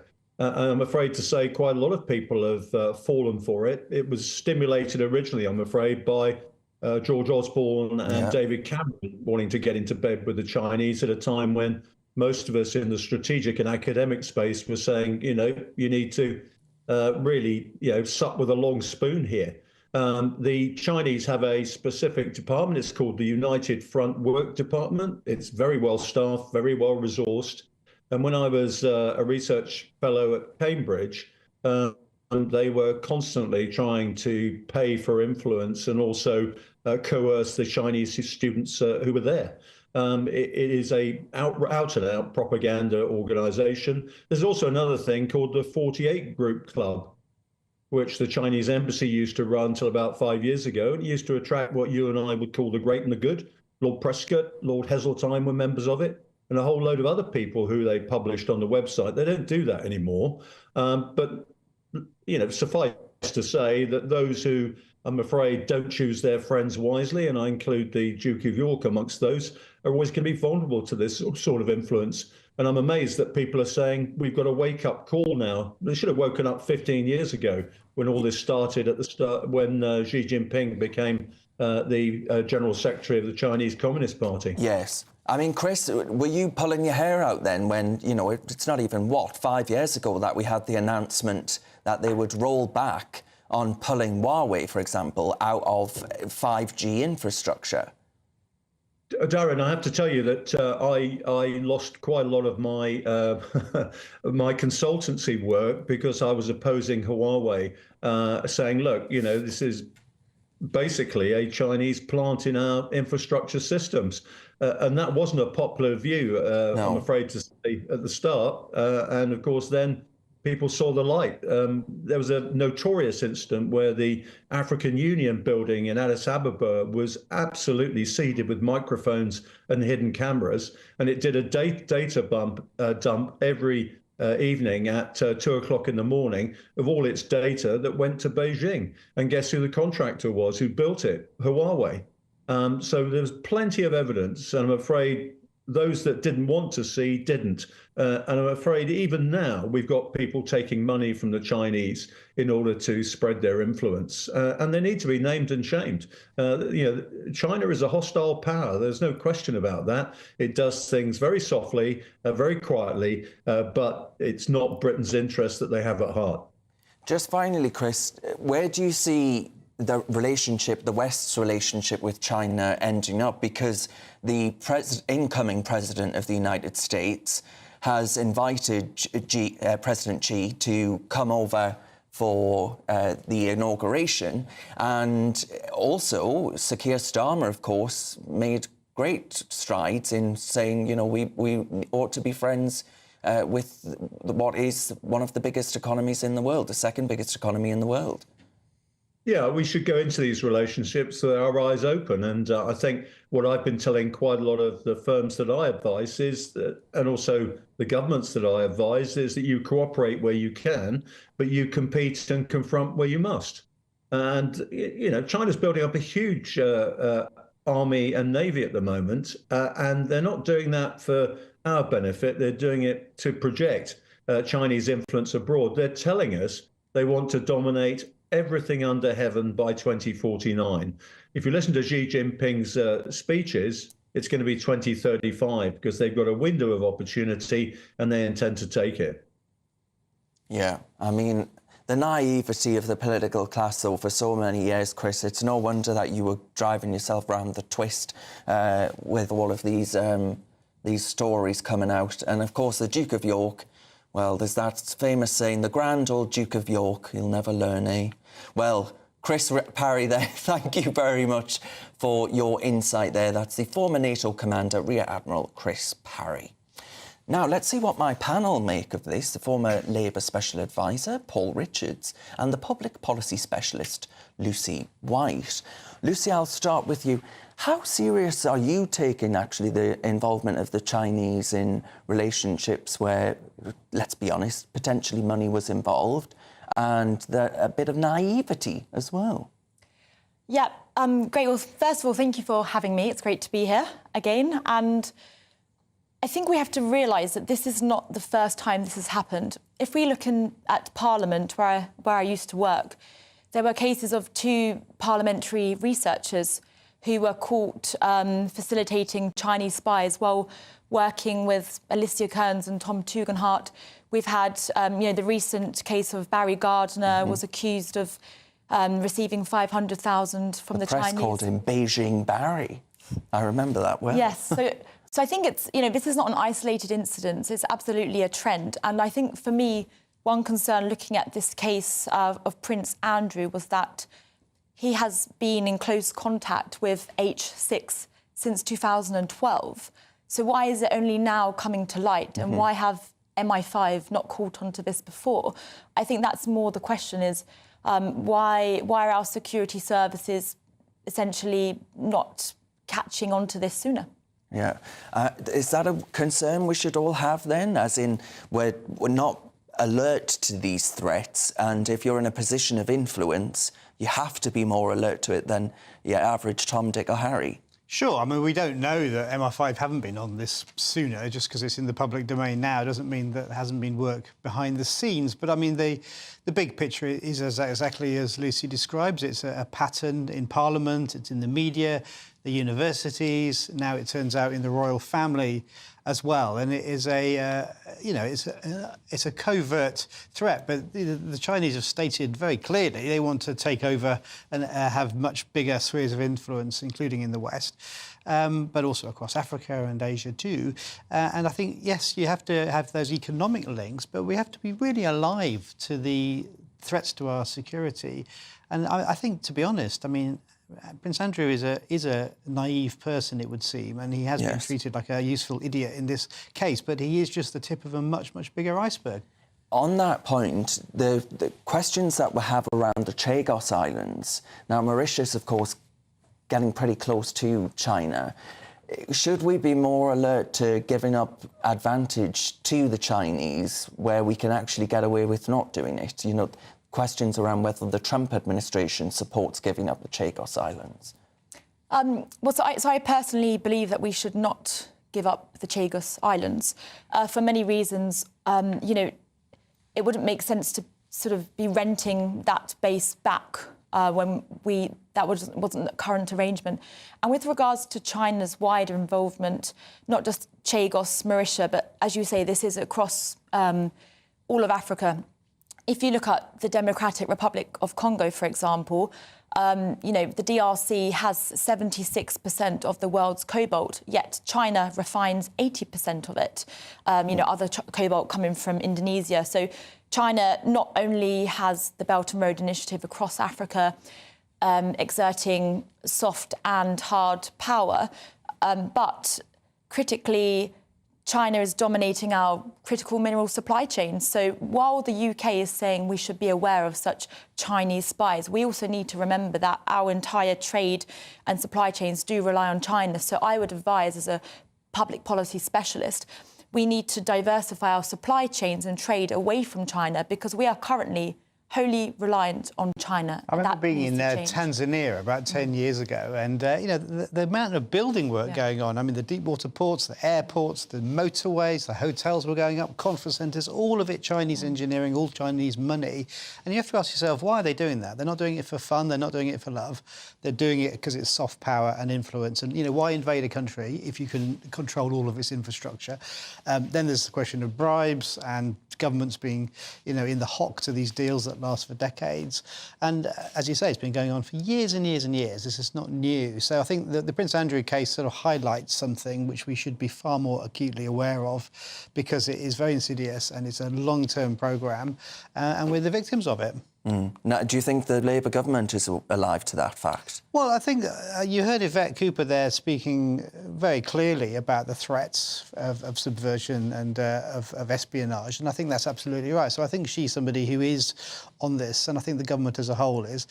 You saw the Starmer pictures there, you know, alongside the Chinese president, but of course that is about our economic interest too. So, you know, as your security expert said, you have to do deals where you can, but be very alive to the dangers on security as well. And how difficult is it? I mean, it's a lot of people saying it's impossible to actually fully untangle ourselves from a Chinese supply chain now. So well, that is the danger, isn't it? And and the point about diversification is well made, because I think you do need to not be utterly reliant. I mean, there are countries in Africa now that are almost 100%, you know, reliant on Chinese. And as you say, deliberately so. Yeah, it's not for fun. It's not for fun. No. Yeah.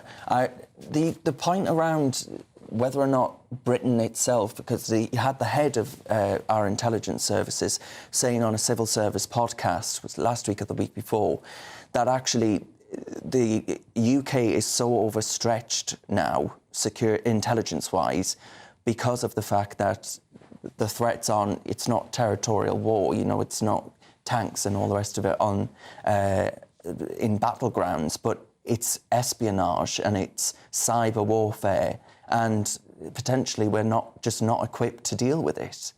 Is that a concern that we ought to have?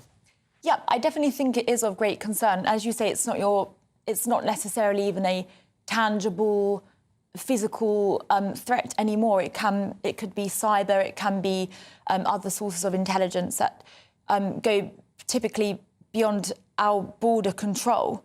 So I think it's about, you know, we need to work internationally, number one, and number two, we just need to increase our resources that our security services have. We can't just simply say, oh, we didn't know about this or we were underprepared. We need to get prepared. And earlier this year, I worked with the Cabinet Office on managing crises. And you just look at how underprepared we are. Typically in the UK, what I've found is that when there is a crisis, we're better at we take the treatment approach rather than the prevention approach. We should be better at preventing them in the first place rather than waiting for a crisis to happen and then sort of tackling it. I mean, I have to say, my great hero, Tony Blair, did double the amount of money going into the security services. He's never your hero. He recognised very early doors that these threats were going to be alive. And I remember doing a NATO briefing like 30 years ago where they said, the Cold War's over, but there's no peace dividend now. We're not going to get all this extra money because the new threats are, and they listed all the threats, and all of that has been proven true. You know? Because, I mean, Iran's work there is pretty significant as well. Well, there's the Iranian money coming in, the Russians, of course. You know, it's a hot war and a cold war again. And then China, as we've said. And, you know, this is an axis of people who just don't like us and want to undermine us at every possible opportunity, either economically or socially or culturally. And it's a genuine threat. So, I mean, you know, it's an unpopular view, but I think we do need more money going into the security services. And it's going to be interesting to see what happens now in the context of Syria with the complete collapse of the Assad regime. So that terrifies me. Yes. I mean, there's all these people celebrating in the streets. I think it'll be just days, maybe weeks before they all start fighting each other, and the spillover from that with these Islamist groups, this political Islam, to the fore. You know, the real danger is that you get an equivalent of the Taliban back in Syria, and ISIS and all these other people who, you know, are going to cause us an awful lot of trouble. So I think the celebrations are quite right because Assad was an absolute monster, but what comes next is terrifying. Indeed, yeah. The grass ain't always greener on the other side. Thank you very much for that. And now, in response, the Duke of York's alleged links to this Chinese spy, in response, the Prince office said this: the Duke of York followed advice from His Majesty's government and ceased all contact with the individual after concerns were raised. The Duke met the individual through official channels, with nothing of a sensitive nature ever discussed. He's unable to comment further on matters relating to national security. Now, the UK's Chinese embassy said this: some individuals in the UK are always eager to fabricate baseless spy stories targeting China. Their purpose is to smear China and disrupt normal exchanges between Chinese and British personnel. OK. Now, for all the best analysis and opinion on that story and more, you can go to our website. We're at gbnews.com. Now, you're with me, Darren Grimes, on GB News. We've got lots more coming up, including from my panel. But GB News can exclusively reveal that more than 35,000 small boat migrants have crossed the English Channel so far this year. It comes as Home Secretary Yvette Cooper is in Rome for crunch talks on illegal migration. Can Labour finally get a grip on the small boats crisis?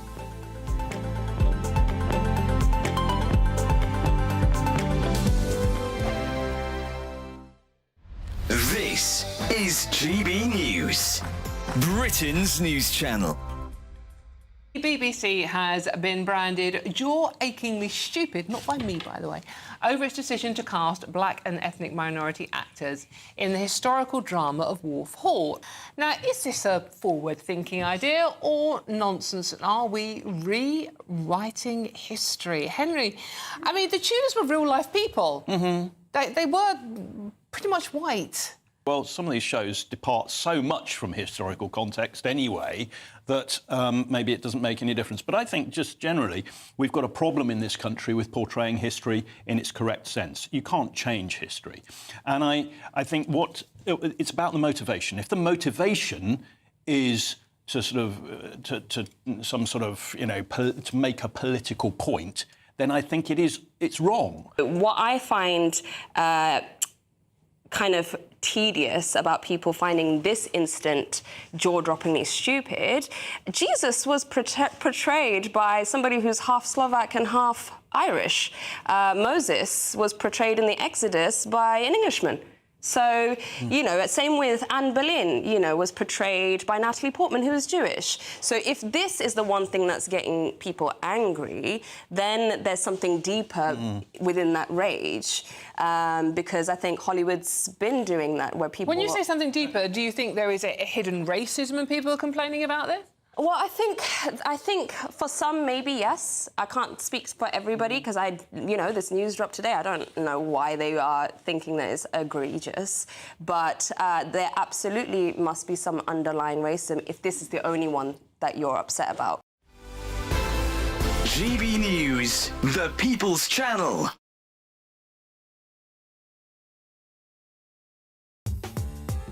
I'm Christopher Hope. From pop stars to politicians, I'll interview anybody in a pub who's got a political opinion. Join me every Friday on Spotify, Apple Podcasts, YouTube or gbnews.com, or wherever you get your podcasts. This is GB News, the People's Channel. If you want your news to be straight talking... This is the nightmare for the Conservatives again. Down to earth. It's not just Nottingham where this is happening, is it? And most importantly, honest. Hard-working, middle-class taxpayers, they'll get their book thrown at them. Then catch me, Martin Daubney, Monday to Friday, 3 till 6 p.m. on GB News, Britain's news channel. In the GB Newsroom, we bring you the news as it happens. With our team of dedicated journalists across the UK. We're ready to keep you up to date with what's happening every half an hour, every single day. Bulletins here on GB News. The People's Channel. Britain's news channel.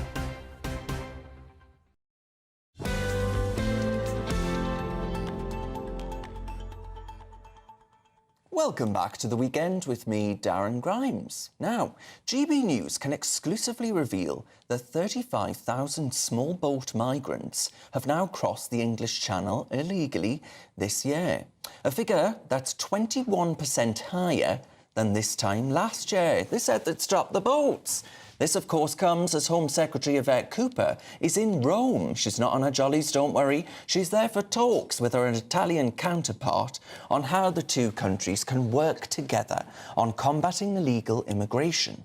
So is this a sign that Labour are serious about their intent to get a grip on the small boats crisis?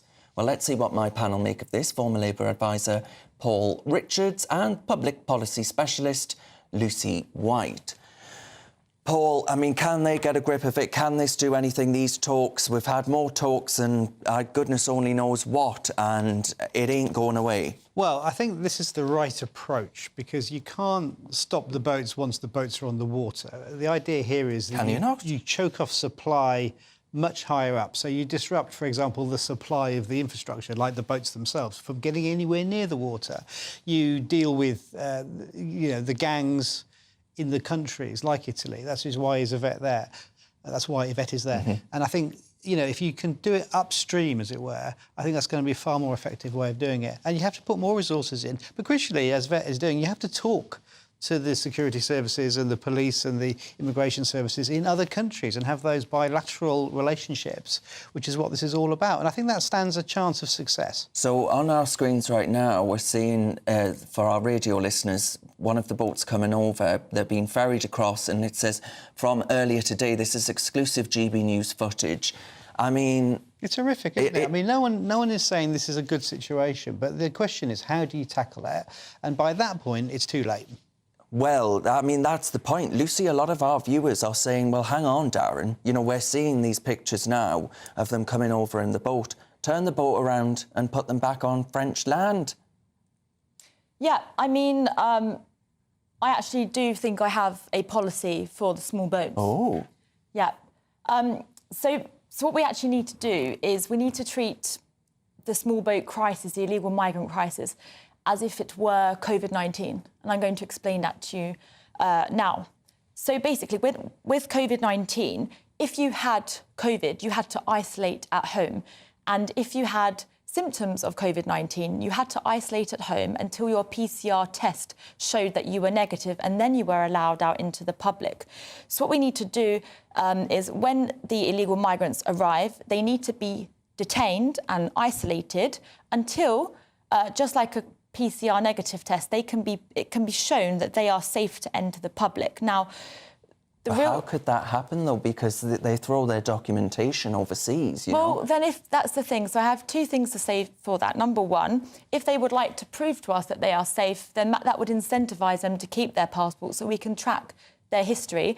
And you know what, Darren, if they've got nothing to fear, they've got nothing to fear. If you're safe, I will let you back. I'll let you out into the public if you are safe. If you give me your passport and you've got a track record of crime, you're going back to wherever you came from. And the point is, this is what my Professor Teddy Brett from the London School of Economics would say. By granting the freedom of one dangerous entity, you sacrifice the freedom of society as a whole. So by granting the freedom of these illegal migrants, as I say, the same as COVID-19, by granting the freedom of a dangerous entity, be it a virus or a dangerous illegal migrant, you sacrifice the freedom of society as a whole. So the illegal migrants have to be detained when they enter this land, and they cannot leave the detention centre, which I would help construct, until they are proven safe. I mean, Paul, what do you make of that? Because there's also a lot of... You are a little bit sceptical. There's a lot of viewers who are seeing the scenes of hotel stays, for example, and quite irate about it when they're struggling to pay their energy bills this winter. So how do you solve that conundrum? Because Labour got into power on a pledge to stop the migrant hotels. Well, actually, they've gone up. Well, it's the legacy of a failure of public policy, isn't it? And you have to ask the question why people are wanting to come here in the first place. So what is it they're fleeing? Another unpopular view is actually if you invest in some of these other countries through aid, then they're less likely to want to leave anyway, and you need stable regimes around the world. But is that so true? People don't need to flee.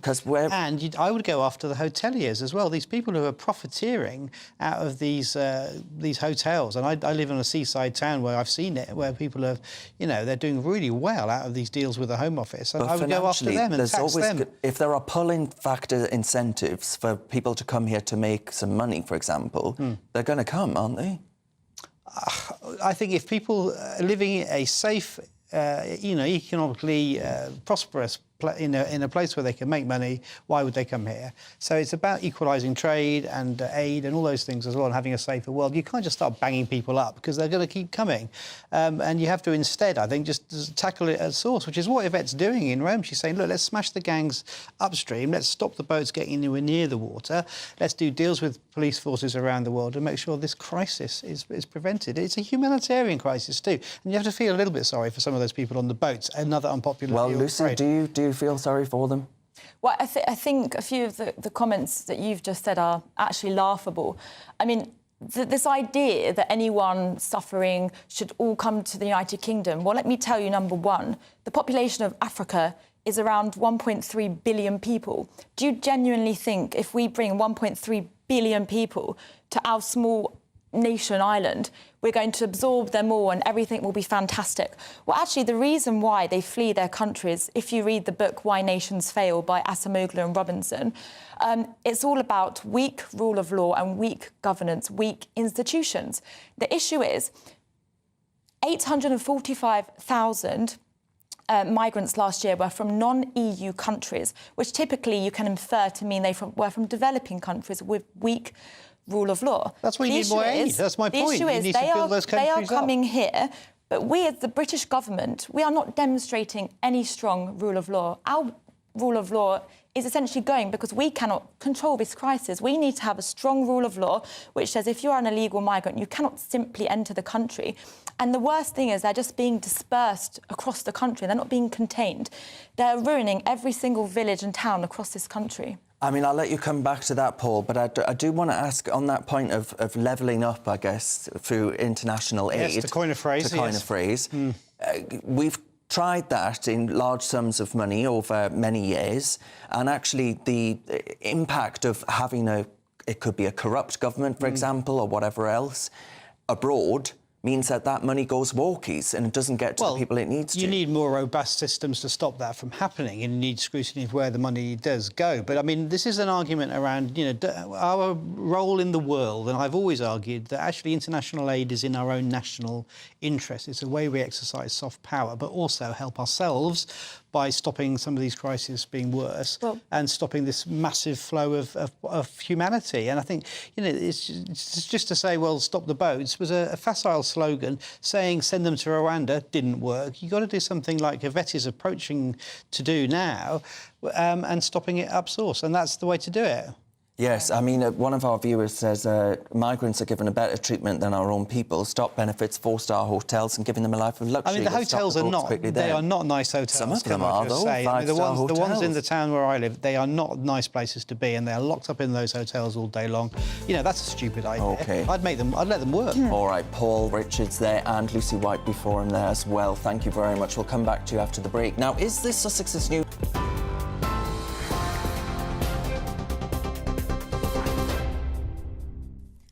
Darren, thank you and good afternoon. The top stories. More than 35,000 migrants have crossed the Channel illegally in small boats so far this year. The milestone figure was reached this morning after at least 250 migrants made the illegal journey in 5 small boats. After more than a week of no small boat crossings because of bad weather in the Channel, more than 1,150 migrants reached UK waters in just the past 3 days. It takes the provisional number assessed by GB News to 35,130 since the beginning of the year. Well, the Home Secretary is in Italy for talks on illegal migration this weekend as hundreds of people continue to cross the Channel in small boats. Yvette Cooper's meeting her Italian counterpart today, along with the UN Refugee Agency's representative to the country, at the end of a week of diplomacy on migration. Separately, the UK and Germany set out a joint plan earlier in the week on how to tackle people smugglers, with Berlin pledging to make it a clear criminal offence to facilitate the smuggling of migrants to the UK. In other news, Chinese money linked to Prince Andrew is now under investigation by MI5 as more details emerge about the embattled Duke's connection to an alleged spy. It's believed Prince Andrew invited the man in question, described as a close confidant, to Buckingham Palace, with their relationship reportedly dating back to 2012. The royal has now said he ceased all contact with the businessman in question and denied discussing anything of a sensitive nature. Meanwhile, Buckingham Palace have claimed it has no power to scrutinise the Duke's finances. Home Secretary Yvette Cooper says the government will always take necessary action when it comes to the country's national security.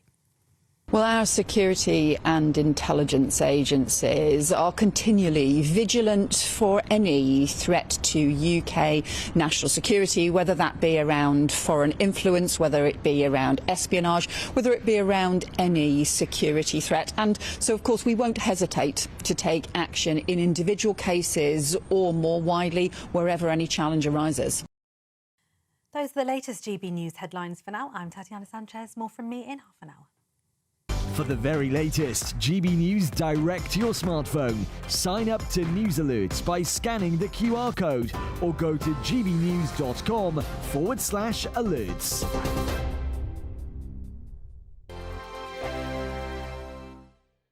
Hello there, welcome to your latest GB News weather forecast from the Met Office. Well, for most of us, we will see some brightness today, but unfortunately it's not going to last. We'll see some further cloud and rain begin to move in across the northwest. That's all courtesy of this next weather system, but before that moves in, we do have this area of high pressure just bringing in some clearer skies for a time, the best of which will be across England and Wales. So after a few days of rather grey skies, a welcome return to some sunshine here.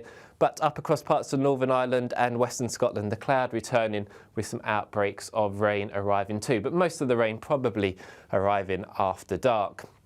Temperatures around average for the time of year, but with the sunshine probably feeling a little bit less cold than of late. So as we move into the evening, the rain really does spread in across parts of Scotland and Northern Ireland.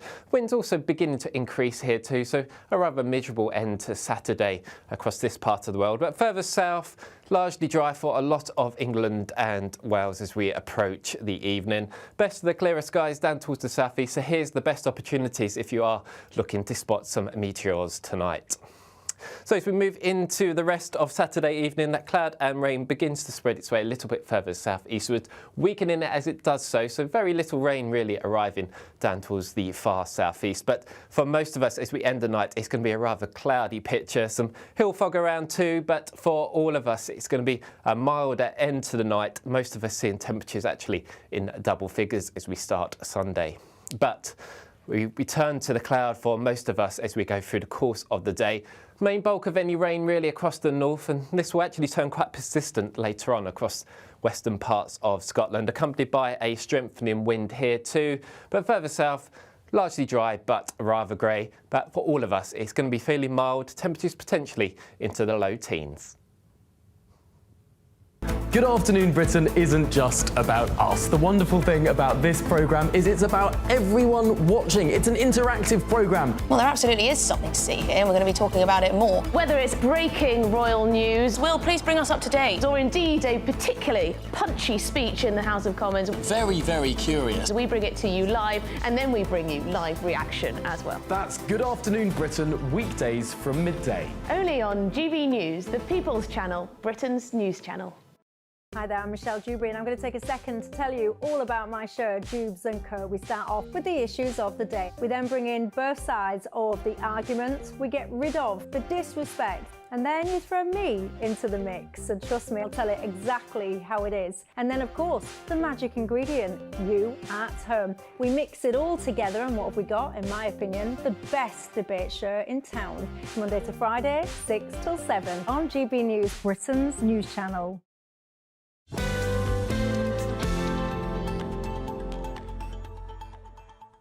Welcome back to the weekend with me, Darren Grimes. Now, lots of you have been getting in touch. Earlier in the show, we were discussing whether Labour are betraying Brexit. Michael's written in, and Michael says this: if Starmer does take us back into the EU, let's hope that the very next thing he does is to dissolve Parliament forever.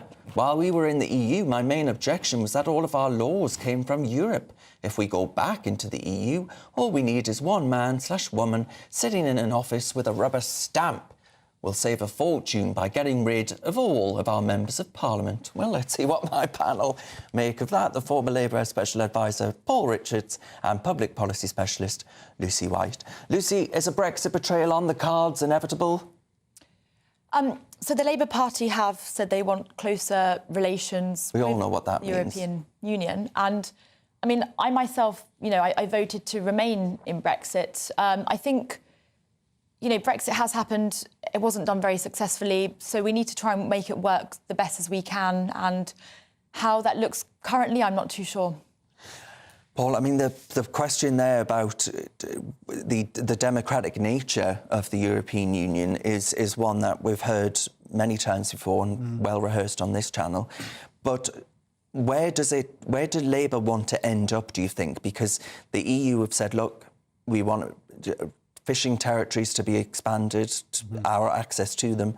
We want under-30s to be able to come freely to the United Kingdom, free movement of people. So there are significant, and the ECJ, the European Court of Justice, there are significant demands there. Where do we end up? Well, I think we're not going back into the EU. That's the first point to make. That couldn't happen without another referendum. No one has an appetite for that. I mean, my personal view is that Brexit isn't working in the way that we were promised. A lot of people agree with that across the spectrum, by the way. But I think that we do need closer ties because it's the biggest trading bloc. It's our neighbours. There's all the threats around the world we've been talking about: China, Iran, Syria. But what about the Americans? France and Germany are suffering real conundrums. I don't think you can actually choose between. I think it's entirely possible for the UK to use its advantage of both geography and historical ties to be close to America and to Europe. But is that not possible without chaining yourself into their regulatory orbits? I don't think so. No, I don't think it is. I think you can do it on the basis of trade, diplomacy, politics. And I think that there's no reason why you can't look both ways. And historically, we've done that in the past. And I think the Labour sort of insight is that you can do both at the same time. It's not either or. And I think that's what's important. Well, Lucy, on that point, if we look at artificial intelligence as one example, the UK has been left out of that story through regulation, right? The tech titans argue that actually the UK's Online Safety Act and also the EU's Digital Services Act is far too burdensome for the AI to actually flourish in our market. Is this a sign where actually it would be more beneficial to get into bed, as it were, with the Americans than the EU, who are regulating business out of existence? I think as a nation, it's definitely important to look at which policies work and which policies don't work. And then based on that policy, say if we prefer what the US are implementing, then we can adopt a similar approach, similar with the European Union. I think it's a case-by-case situation. Yeah, all right. What else have we got question-wise? We've got another one here. Where are we at? And it's on China, so we're going back to China. President Xi will be pleased. And I was going to say, and the Duke of York, very spicy. Yeah. And on the influence of China in the world, we've got a question from one of our viewers. The question of them being a malign force, I mean, Paul, you sort of touched on this earlier, where actually the question is, we were naive. I remember, reading about in the World Trade Organization, President Clinton actually arguing that bringing China to the table, the World Trade Organization, would liberalise China. Well, that didn't happen, did it? How naive. Well, that is a naive view, I suppose, in retrospect. I mean, but, you know, historically, we've always said greater trade leads to greater liberalisation. You know, two countries don't go to war if they've both got a McDonald's and all that stuff. But some of that's gone out of the window now, hasn't it, in recent examples? Because Grumpy Grandad says, whenever you go in Africa, you'll go in Africa, you'll see China's boot print all over it. Building massive infrastructure so they can get out the minerals and other stuff they need to make all their green tech. It's turned parts of Africa into one big building site. It shows what they can do if they're allowed to do it. Yeah, that's true. That's my experience of being across Kenya, Tanzania, on the other side. But as you said also, it's not out of the kindness of mother's milk. You know, no, they're doing it. No, it's not. I remember being in a hotel and every second table was Chinese engineers and bureaucrats, you know, staying in the hotel because they were building the town that we were in pretty much from scratch, you know. And it is the exercise of soft power, isn't it? We know that's what it is. It's not for fun. Yeah, and to me, though, this is one argument why we need a strong America and why we ought to be friendly and closer to the United States at this moment, because China's a significant threat. Absolutely, Darren. I personally, myself, I will be at Trump's inauguration on the 20th of January. I'm flying out on the 19th. I'm there to make good relations for my company, politically, with the Republicans. And all I have to say, you know, I lived for 2 years in Uganda. I've worked all across Africa. And the funny thing, actually, I always say about Uganda is if you see the Chinese embassy in Uganda, when I arrived in 2018, it was rather insignificant, yet over time they'd built this humongous wall with these bright beaming lights all around it, and the embassy had a pavement right around it. And if you go to Kampala, you'll notice that there are very little pavements. You know, I often had to walk in the road. I hope my mother is not hearing this right now. But it's true, the only part of Kampala that had really strong infrastructure was literally around the Chinese embassy, you know, building the Great Wall of China around it. And I'm not exaggerating. But then, you know, I speak with African High Commissioners and ambassadors, you know, on a daily basis, who I work with here in London. And they will always say it's not that China is necessarily their first choice, but it's in some cases the only choice. They're the only ones there with enough capital to pump in. Yes, it may come with conditions of ports and airports, but what are the British doing? We're just sat back. Yeah, we don't even have an Africa strategy. That's it. The Western world has been, I'm afraid, far too naive. Paul Richards there and Lucy White, thank you very much for that insight. My friends, you're with me, Darren Grimes, on GB News. We've got lots more coming up. Reports suggest Prince Harry and Meghan Markle, remember them? Well, this £80 million Netflix deal could be on the rocks after scathing reviews of their latest called Polo. All of that and more to come. You're with GB News, we're Britain's news channel. This is GB News, Britain's news channel. 1 in 20 people are diagnosed with seasonal affective disorder across the UK. Yes, Healthwatch has revealed that men are more likely to suffer from this than women, did you know? Triggers apparently include a decrease in daylight hours, which is certainly happening around about now. If you're leaving the office, it's dark. When you come home, it's dark, as well as the falling temperatures. Yes, and both of those things happen a lot, don't they, here in Britain? So how can we combat the symptoms of seasonal affective disorder? Well, to discuss this, we're joined now by Dr. Andreas Fonseca, the founder and director of Thrive Mental Wellbeing. Really good to see you this morning, Doctor. Thank you for joining us. Good morning. Thank you very much for inviting me. Now, there'll be lots of people watching and listening this morning and saying, what a load of rubbish. It's always been cold in this country. It's always been dark. What is seasonal affective disorder? Is it really a thing? Well, it is a thing, and it's been known for quite some time. This is not new, really. It is a form of depression. That's what it is. And it's got specific characteristics that kind of differentiate it from other forms of depression.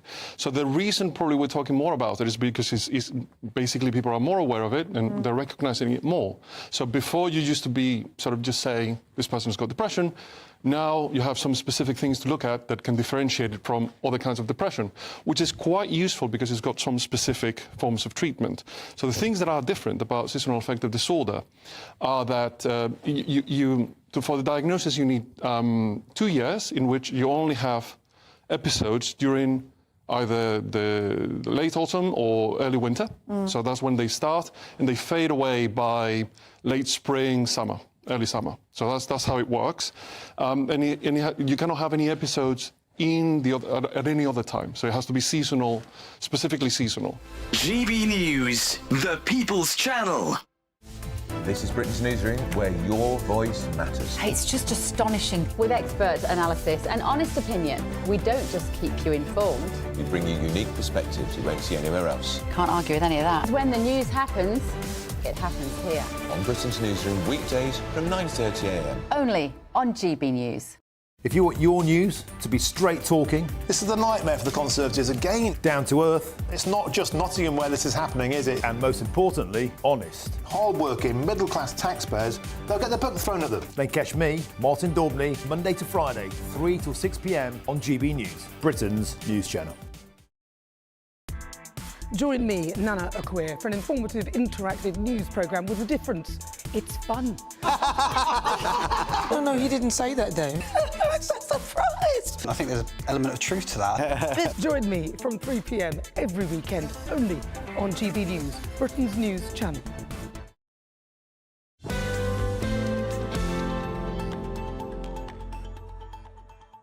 Welcome back to the weekend with me, Darren Grimes. Is the Sussex's new Netflix show a royal flop? Joining me to discuss this is the royal commentator, Richard Fitzwilliams. Richard, I apologise, we're stretched for time, but actually, well, speaking of being stretched for time, Meghan and Harry could be stretched for time on their Netflix deal. Yes, they could, but I wish, you see, that instead of 5 episodes, they could have had a pithy, rather something with impact on the sport, say, lasting an hour. They should have learnt from the experience when Harry put Heart of Invictus, which was a 5-part Netflix series, and they were very Prince Philip and Prince Charles, and we know Harry and also William enjoyed polo enormously. That's one thing, but to introduce it to a mass audience in this way, when the figures, Nacho Figueres, for example, is a great friend of theirs, and I can see why they promoted him, but only to show themselves, and then only fleetingly, made no sense at all. Regarding the deal being in the rocks with Netflix, the contract worth some $100 million, well, I think it all depends on the success of Meghan's cookery and entertaining and gardening series, and also, of course, the lot of brand American Orchard. Richard, she's going to have to shift a lot of jars of that jam, isn't she? All right, Richard Fitzwilliams there, thank you very much for that insight. And thank you as well to my panel, the former Labour Special Advisor Paul Richards and Public Policy Specialist Lucy White. We'll see you after this short break.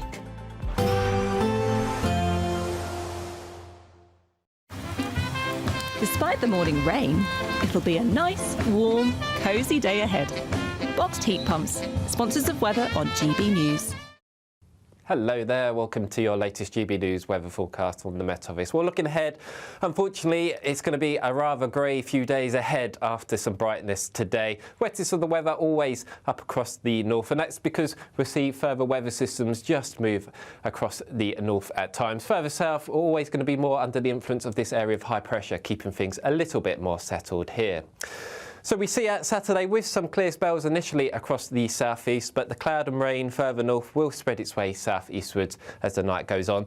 The rain weakening as it does get down towards the southeast, so very little rainfall here. But for all of us, we really end the night on a rather grey note, but a mild one. Temperatures for all of us starting the day relatively in double figures.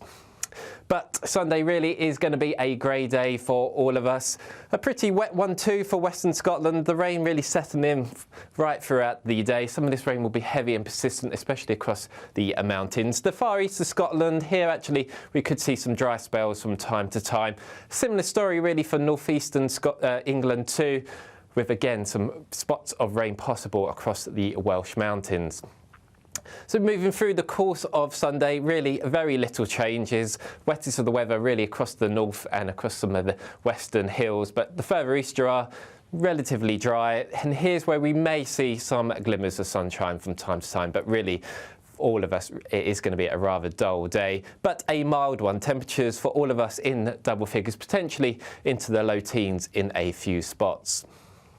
Into the evening, the wind will continue to increase across the north and the rain also turning heavy and persistent at times. So quite a wet and windy night for some parts of Scotland. The further south you are, relatively dry, and that theme of the north-south split continues as we go into the first part of next week. But for all of us, temperatures staying in double figures.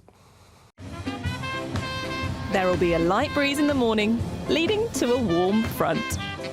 Boxed heat pumps, sponsors of weather on GB News.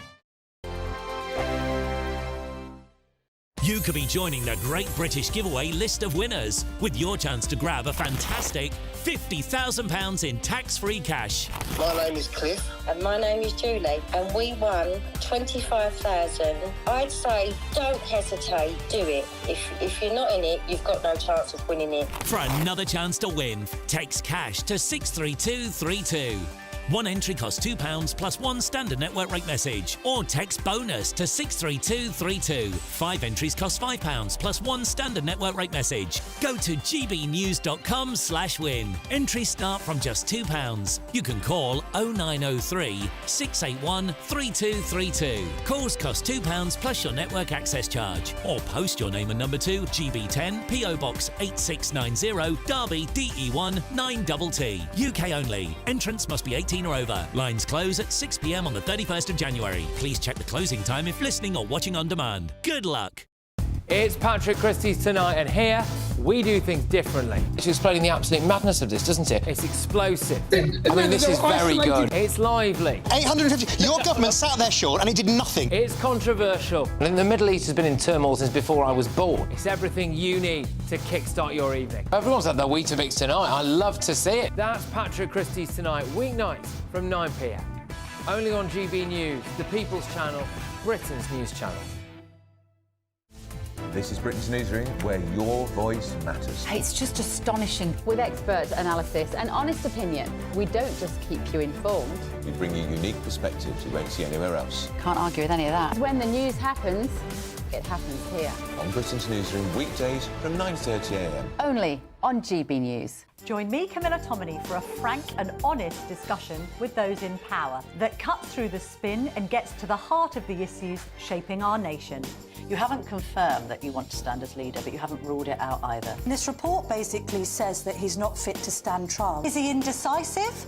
Incompetent? I deliver the dose of reality Westminster needs. That's the Camilla Tominey Show at 9:30 every Sunday on GB News, the People's Channel, Britain's news channel.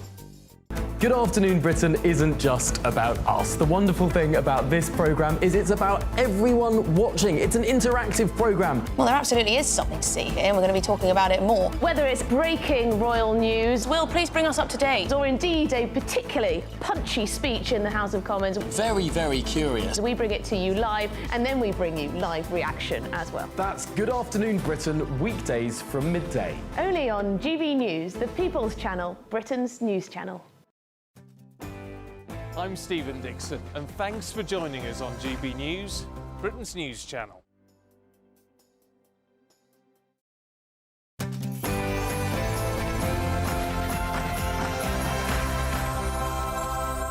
A very good afternoon. Oh, it's nice to be festive. It's 2 o'clock on Saturday, the 14th of December. This is The Weekend on GB News. The latest on Prince Andrew, this spy row, as it's reported an alleged Chinese agent was invited to Buckingham Palace by the Duke of York. The royal says he ceased all contact with the businessman, as it's revealed MI5 have started an investigation. And Home Secretary Yvette Cooper is in Rome today for talks with her Italian counterpart on how the two countries can work together on combating illegal immigration. It comes as GB News can exclusively reveal that more than 35,000 small boat migrants have crossed the English Channel so far this year. So can Labour finally get a grip on the small boats crisis? And is these... Well, I'm Darren Grimes, and The Weekend starts here.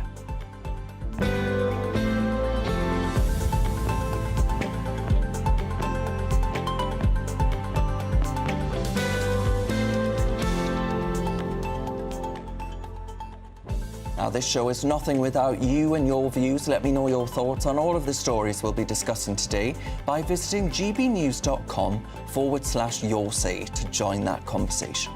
Keeping me company this hour is former advisor to Jeremy Corbyn, James Schneider, and the broadcaster Lucy Beresford. But before we get stuck into today's stories, here's your news headlines with Tatiana Sanchez.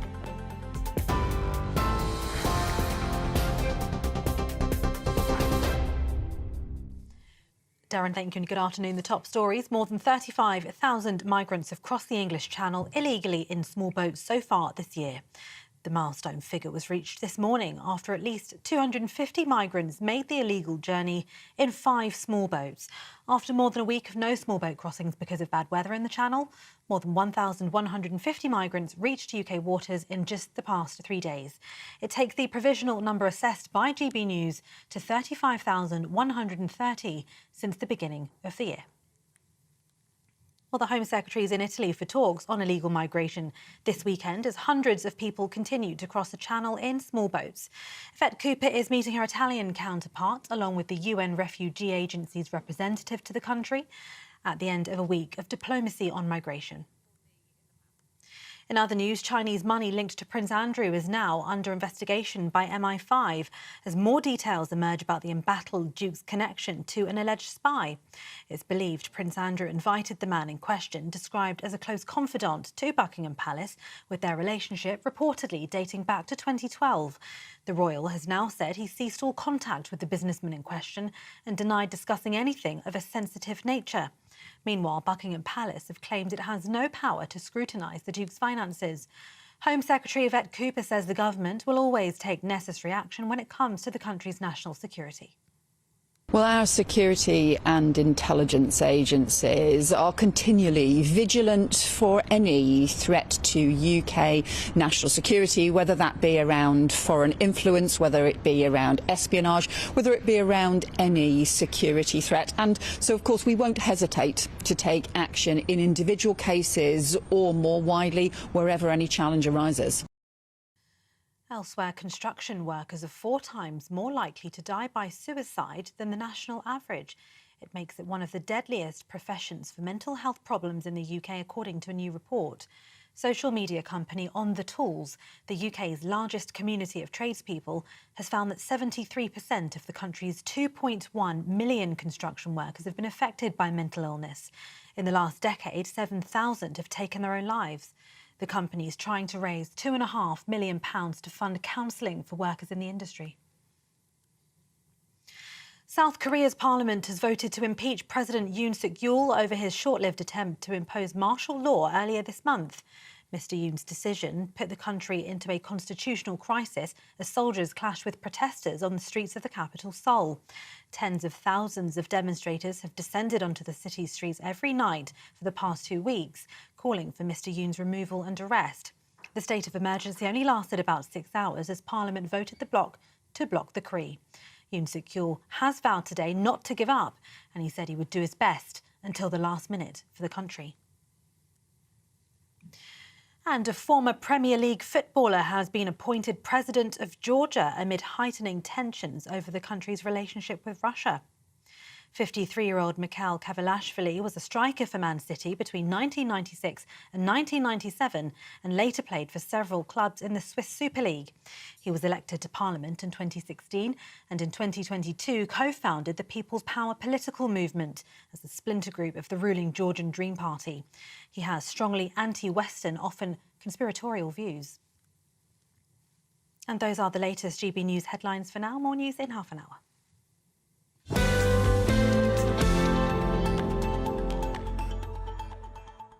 Thank you very much, Tatiana. Let's get stuck into today's topics. Now, Chinese money linked to Prince Andrew is under investigation. That's by MI5, as more details emerge about the embattled Duke's connection to an alleged spy. It's believed that Prince Andrew invited the man in question, described as a close confidant, to Buckingham Palace, with their relationship reportedly dating back to 2012. The royal now claims to have ceased all communication with the businessman in question and denied discussing anything of a sensitive nature. Meanwhile, Buckingham Palace says it has no power to scrutinise the Duke's finances and does not act for him, given that he's no longer a working royal. Well, to discuss this further, I'm joined now by former intelligence analyst Ewan Grant. Ewan, one thing I'm curious about there is how much power would MI5 have to scrutinise the Duke of York's financial relations in that department? Well, of course, MI5 are not a law enforcement agency, which is why, except in very limited circumstances, they don't go into open court. But they can use legislation and long-standing practices through the police, particularly the counter-terrorism branch, which is under the Met Police. So the answer is, both before and after the new National Security Act came in about a year ago, they have very extensive powers. And what's your take on all of this then? I mean, there are no doubt going to be other examples of people getting a little bit too close to Chinese individuals who are simply arms of the state. Well, I've had very personal experience of that, both in effect as a victim when I've called this out. But I've seen academics quite frequently talk of Chinese activity in a very benign way. They don't seem to understand that there is no such thing as an independent academia or private sector in China. They are all ultimately agents of the state if they are required to do so. They have no right of refusal. So we're going to hear a lot more of this. Yeah, well, quite. I mean, are we waking up to it, though, Ewan? Because there are at least a lot of rhetoric around the threat that China poses, especially to somewhere like Taiwan, but also to greater parts of the Western world, at least not militarily, but on a spy basis. So to what extent is the West waking up to this, and does it go far enough, do you think? We are waking up to this, but you're right, we are both too late and still not far enough.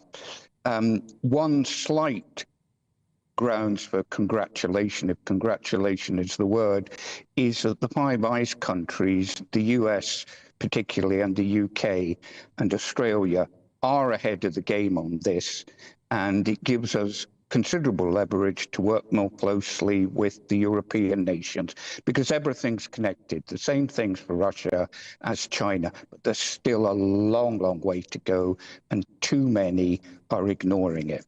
Yeah, good point. Ewan, thank you very much for that. That's Ewan Grant there, the former intelligence analyst. Let's see what my panel make of this. Former advisor to Jeremy Corbyn, James Schneider, and the broadcaster Lucy Beresford. James, I'll start with you. The threat that China poses, politicians on left and right are both saying the same thing now, that we need to wake up to it. Are we waking up? Ewan says not. I think there's a real danger that we're dragged by the US into a new Cold War with China, which is completely out of step with the actual security threat that comes from China. I mean, the US, for example's per capita spending on military is 21 times higher than China. And we need to have reasonable relationships with both the US and China. They're our two biggest trading partners. And the US has a purpose for creating a new Cold War, for dragging people away from China, from talking up the threat about China, because that's their main competitor in global value chains. But that's not us. We're not the US. We're our own independent country, and we should have our relationships based on our own interests. OK, so Lucy, I mean, where are you at on that? Because I would argue it's probably a little bit more scary than that. I mean, let's not be honest, that 2 minutes ago we were suggesting that they build our 5G mobile infrastructure.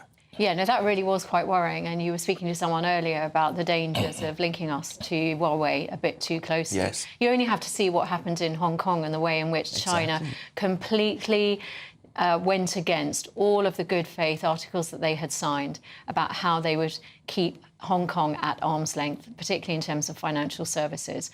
And that hasn't happened.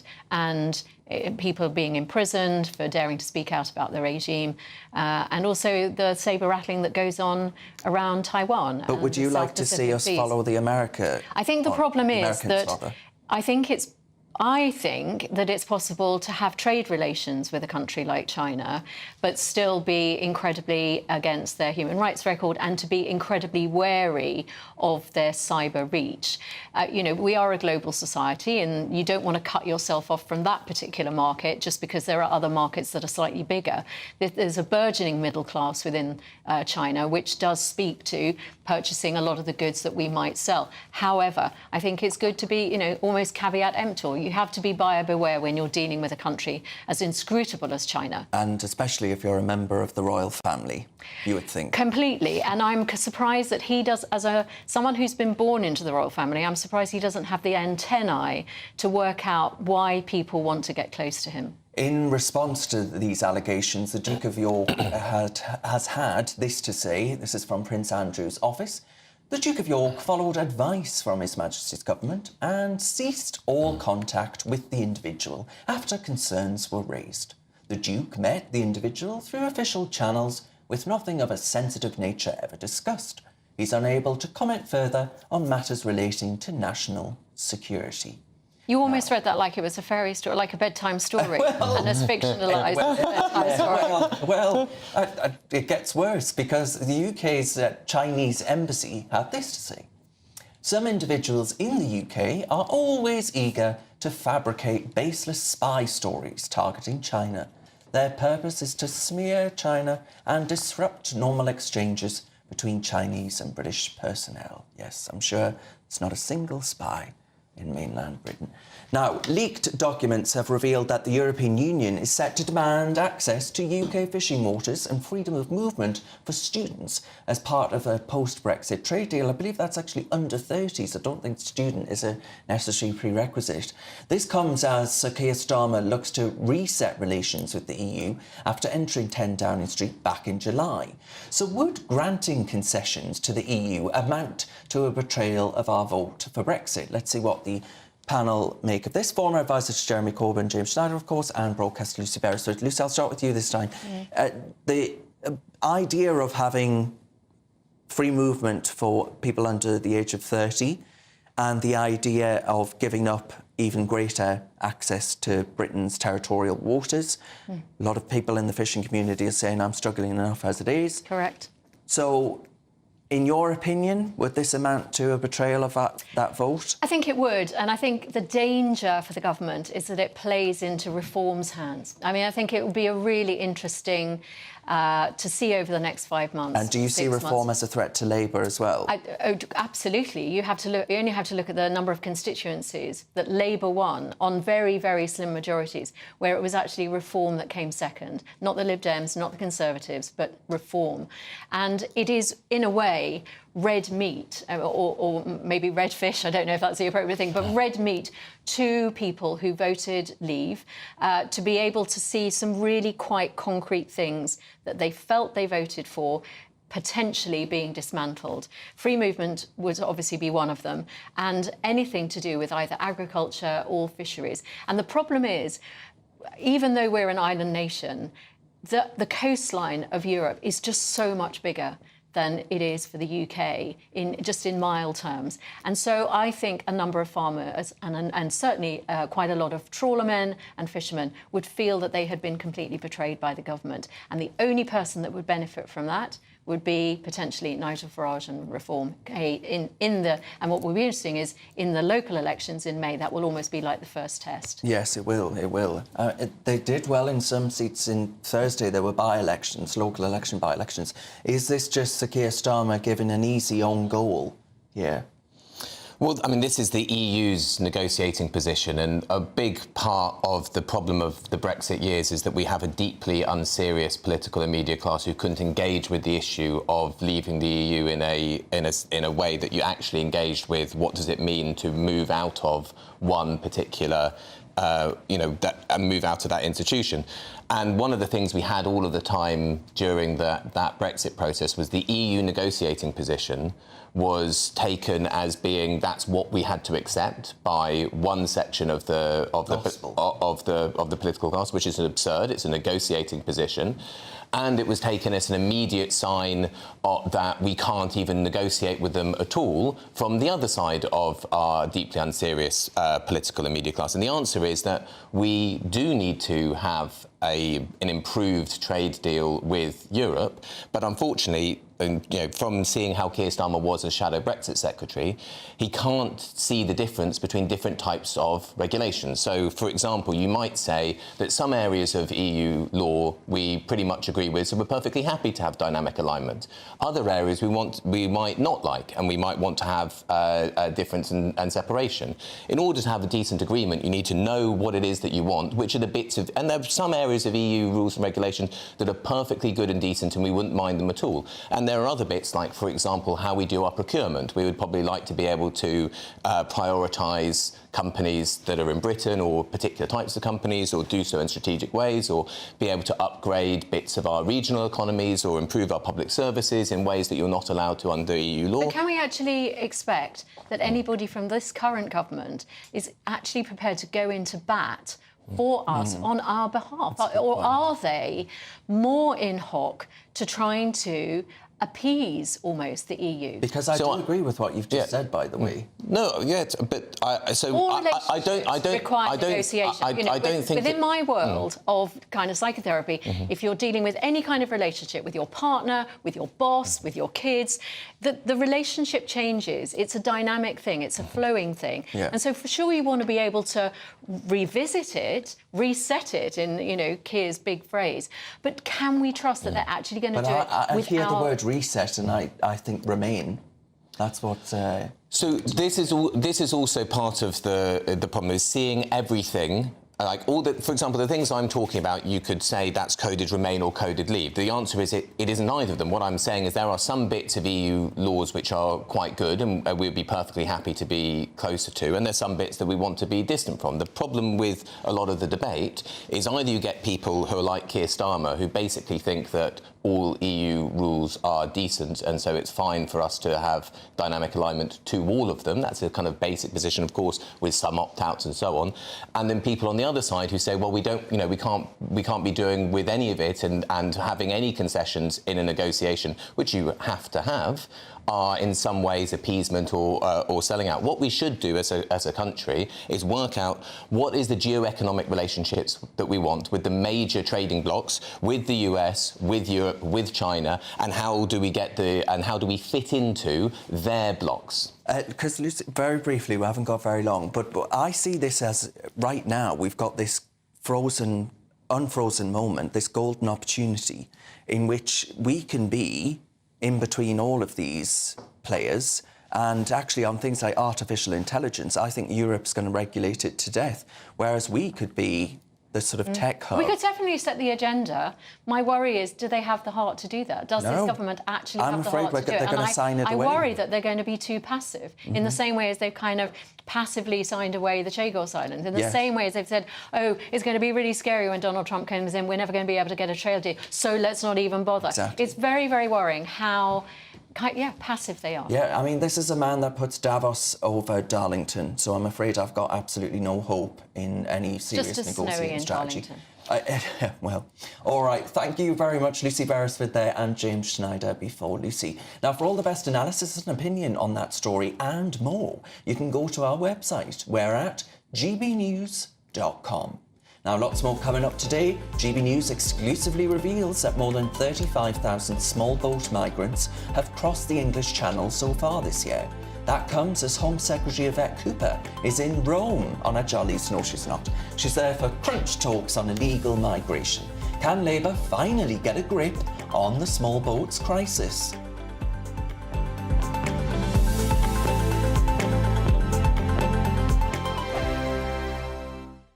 Headliners. Tomorrow's papers tonight, every night from 11 p.m. The Daily Mail now, Josh, and pub landlords have to worry about more than the optics when it comes to offensive banter, it seems. This is a really big story and important. Pub landlords could have to become banter cops to stop themselves being sued by staff offended by comments from customers under workers' rights reform. So, Labour, when they were part of their election process, they were like, we're going to reform workers' rights, and that all sounds good on paper, but there were issues in terms of how might it affect employees and fear from employees costing them more money. One of these things that they're sort of pushing through, though, is that in the Equality Act of 2010, part of the issue was that if you were offended at work or someone said something sexist or racist, something that affected you, the employer had to take some sort of, they had three chances to kind of take action. Yeah. Now, the employer should have taken action already. So employees can sue employers. Now, this has a big impact on us because we're comics and we perform in venues. And if some of the bar staff hear a joke that they don't like, then they can sue their employer, potentially, under this legislation. So it's not punters? Well, also, it could be like you're at a bar and some bloke is like, oh, I like that top, or whatever. That's not good behaviour. But the point is now that employee could sue their employer. So, because, I mean, the sort of scenario I was imagining was that a barmaid was being maybe sexually harassed or That's something. That's what they're focusing in this article, but other articles have gone down the free speech route. Okay. And also venues and universities having lectures. We saw it at, in Edinburgh Fringe Festival and Sadowitz. He had a show cancelled not because of any punters, but because two of the 18-year-olds were working. They were upset by his There was wedding. a bar in Brighton, wasn't there? There was a story we covered a few weeks ago. A bar in Brighton threw some people out because... exactly. They had turfs on the... turfs. Yeah. GB News, the People's Channel. Every Saturday, 10 till 12, we'll bring you all of the news that you need to know. We'll also remind you that there is so much to smile about. It's my favourite time of the week. I get to relax, enjoy some light-hearted stories, and let Ellie teach me about fashion too. That's Saturday Morning Live, every Saturday, 10 till 12. Only on GB News, Britain's news channel. In the GB Newsroom, we bring you the news as it happens. With our team of dedicated journalists across the UK. We're ready to keep you up to date with what's happening every half an hour, every single day. Bulletins here on GB News. The People's Channel. Britain's news channel. If you want your news to be straight talking... This is the nightmare for the Conservatives again. Down to earth. It's not just Nottingham where this is happening, is it? And most importantly, honest. Hard-working, middle-class taxpayers, they'll get their book thrown at them. Then catch me, Martin Daubney, Monday to Friday, 3 till 6 p.m. on GB News, Britain's news channel.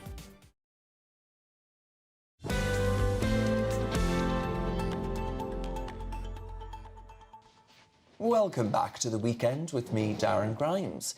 Now, GB News can exclusively reveal that 35,000 small boat migrants have now crossed the English Channel illegally this year, a figure that's 21% higher than the same time last year. This comes as Home Secretary Yvette Cooper is in Rome for talks with her Italian counterpart on how the two countries can work together on combating illegal immigration. So is this a sign that Labour are serious about getting a grip on the small boats crisis? Well, let's see what my panel make of this. The former advisor to Jeremy Corbyn, James Schneider, and the broadcaster, Lucy Beresford. James, the idea that actually Yvette Cooper's going to go over there and announce something that's going to solve this issue, I think, is for the birds. I wish I had as much certainty as winning the lottery, because I wouldn't be sat with the pair of you right now. I'm afraid to say I'd be on an island somewhere sunning myself. Wouldn't you be doing this for fun, though? I would, of course. Or we'd be on the island with you. Well, you would. Now, the idea that it's going to get sorted, I don't think it's going to happen. But the Italians are saying, actually, there might be something to this Rwanda idea. So do you think, actually, Yvette's going to come back and be like, oh, what have we done? We got rid of that deal that the Italians are now saying was quite a good idea. No, I don't think that's what's going to happen. The issue of the small boats is mainly political theatre rather than anything else, and that's how it's generally speaking treated by most of the political and media class. Now, in this case, there's an effort by Labour to sort of look like we're being tough about it by going and talking to European leaders who, in general terms, would make left-of-centre political parties squeamish, i.e. Giorgia Meloni, who comes from a descendant of Mussolini's fascism, that's her party's political genealogy, or Viktor Orban in Hungary. So the effort here is to politically gesture, to say that we're looking at different solutions. We should really look at what Italy has done. And Italy actually isn't an outlier in the rest of Europe. Italy's policies are often done in partnership with Ursula von der Leyen and the European Commission and other states. And their policy is to basically outsource the border and outsource the violence at the border into North Africa. So they go and they pay the governments in Tunisia, the governments plural, because there are several of them, in Libya, also in Morocco and Mauritania, to stop people travelling there. And of course, this just means that they're outsourcing the violence that is done to those people there. So that's the basic policy. Now, that's not actually one that can be mimicked, really, from Britain, or at least in relation to the Channel. The thing that you could do, which they won't do because it doesn't sound particularly tough, but if you were really trying to reduce the number of people who take the hazardous journey across, you would find safe ways that people who would gain refugee status here were able to come across, and therefore to disincentivise the crossing, because then most people would be crossing with people who wouldn't be gaining refugee status at places where people travel from. But the thing is, at the moment, there's basically no safe way as a refugee to get to Britain, which is a big problem. Right. I mean, Lucy, viewers will be sat pulling their hair out, saying, hang on. I'm pulling my hair out. Yeah. I'm pulling my hair out. We should not, France is a safe nation. We should not be entertaining this. We should just turn around to the English Channel and put them back in France, save for diplomatic row with President Macron. Now, also, the idea that, we should be processing people overseas. Well, it's pretty difficult to do that when they're throwing the passports into... It's an impossible situation, and the problem is it does need a multidisciplinary approach. So I don't have a problem with Yvette Cooper going to Italy to try to figure out how two countries might work together. Unfortunately, we've heard it all before. But the interesting thing is, when James says that, in effect, migration is a construct of the elite and the media classes, but that is actually happening in every single country, or Western country. And when you have countries like America, or you have Trump, who says, I've read about this, Rwanda thing, I think it's a good deal, that actually people are trying creative solutions. Because in an ideal world, what you would do is you would plough lots of money and investment in a country, let's say, like Syria, to try and encourage people not to leave in the first place. But it doesn't work like that. So you have to have so many different irons in the fire. Only yesterday did the government try to clamp down on Chinese companies that are selling the engines to these small boats, literally to try to stop the wherewithal to get to enable these boats to kind of leave one coastline and get to another. So you've got to try and think of all the different ways that you can try and fix this. And if it is about a multidisciplinary approach with different countries, I'm all for it. I don't think it's about outsourcing it to the borders. I think it's about recognising that it's not a problem that one country alone can fix, that it has to be about Britain working with Europe, but it also has to be about countries like Turkey, for example, which are right geographically in the sweet spot of being able to do a lot more with people that are coming from Libya, the people that are coming from Syria. Geographically, they're the ones that we should be also speaking to, not just Italy. Which is getting more difficult, I guess, the more extreme Erdogan becomes. And also because he has other fish to fry. Exactly. He has other reasons for... He's a bit concerned about Syria at the moment. So I think it is about playing a double game. I think it's about creating... and this situation where you've had recently where migrants have been in quite swish hotels, posting photos saying, it's amazing here in the UK, I get put up in a really lovely hotel. That's a pull factor. Of course. That's making it really attractive for other people to think, I know I've got a really difficult situation in my country, I'll go to the UK. James, just very, very briefly, I mean, some people in our viewership are saying pensioners are given a harder time than some of these migrants coming over and throwing their passports overseas. I mean, that's not accurate, but also pensioners, let's not set the warmth of the homes of pensioners against our basic generosity to people fleeing from war. I think we, as a as a decently civilised society, we can do both. Oh, come on, James. You don't think that we can deal sensitively with people who are fleeing from war, persecution, etc., while at the same time heating the homes of our pensioners? No, we don't. We don't have any. We don't have any safe routes. The largest number of Ukrainians when there was a war in Ukraine, which is good. But there are a lot of people who are not asylum seekers. They are economic migrants. They managed to get to France, and the fundamental problem is that most people recognise France as a safe country. Yeah, and Martin says the money spent on a Rwanda scheme was only wasted when Labour cancelled it. After spending that amount, the responsible thing for Labour to do was start the scheme and see if it did provide a realistic deterrent. That's Martin in North Yorkshire. And Martin, I think you're right, and I think other European nations are starting to do the same thing. 700 million quid down the drain. Right, folks, you're with me, Darren Grimes, on GB News. We've got lots more coming up, including lots of you getting in touch about whether Labour are betraying Brexit. I'll get to what you've got to say after these news headlines with Tatiana Sanchez.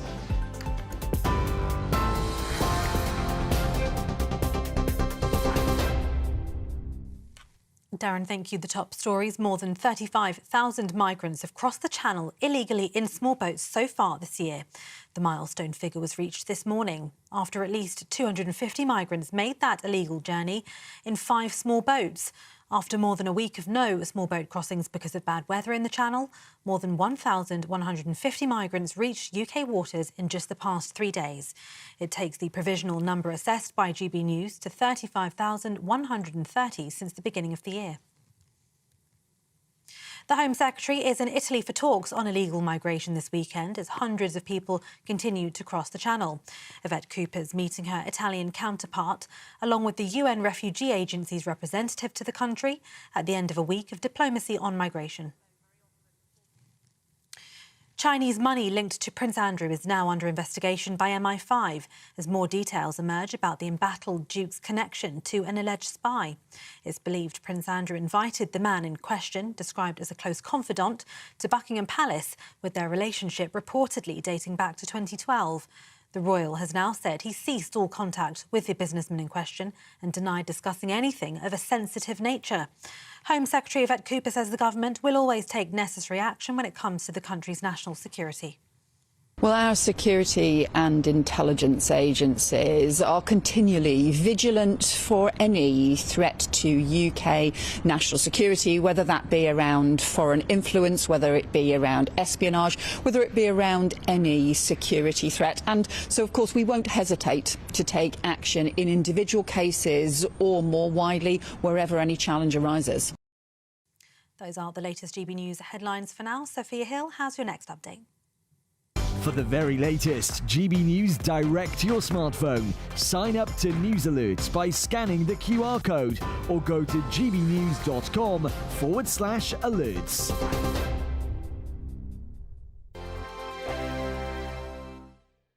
Hello there, welcome to your latest GB News weather forecast from the Met Office. Well, for most of us, we will see some brightness today, but unfortunately it's not going to last. We'll see some further cloud and rain begin to move in across the northwest. That's all courtesy of this next weather system, but before that moves in, we do have this area of high pressure just bringing in some clearer skies for a time, the best of which will be across England and Wales. So after a few days of rather grey skies, a welcome return to some sunshine here. But up across parts of Northern Ireland and Western Scotland, the cloud returning with some outbreaks of rain arriving too. But most of the rain probably arriving after dark. Temperatures around average for the time of year, but with the sunshine probably feeling a little bit less cold than of late. So as we move into the evening, the rain really does spread in across parts of Scotland and Northern Ireland. Winds also beginning to increase here too, so a rather miserable end to Saturday across this part of the world. But further south, largely dry for a lot of England and Wales as we approach the evening. Best of the clearer skies down towards the southeast, so here's the best opportunities if you are looking to spot some meteors tonight. So as we move into the rest of Saturday evening, that cloud and rain begins to spread its way a little bit further south-eastward, weakening it as it does so. So very little rain really arriving down towards the far southeast. But for most of us, as we end the night, it's going to be a rather cloudy picture. Some hill fog around too, but for all of us, it's going to be a milder end to the night. Most of us seeing temperatures actually in double figures as we start Sunday. But we turn to the cloud for most of us as we go through the course of the day.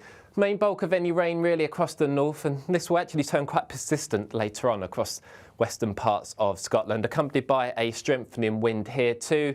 But further south, largely dry but rather grey. But for all of us, it's going to be fairly mild, temperatures potentially into the low teens.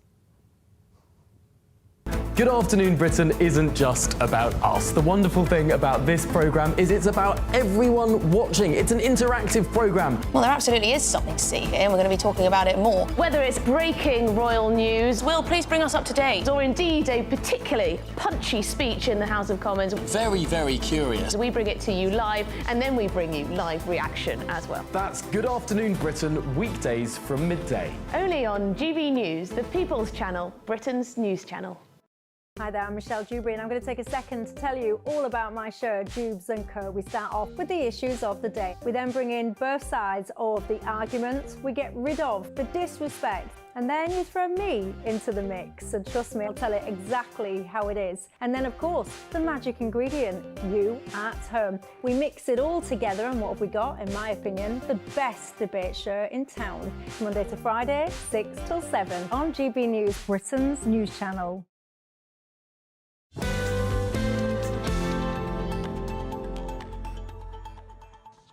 Welcome back to the weekend with me, Darren Grimes. Now, during Advent, as we count down to Christmas Day, we're hearing from church ministers across the country.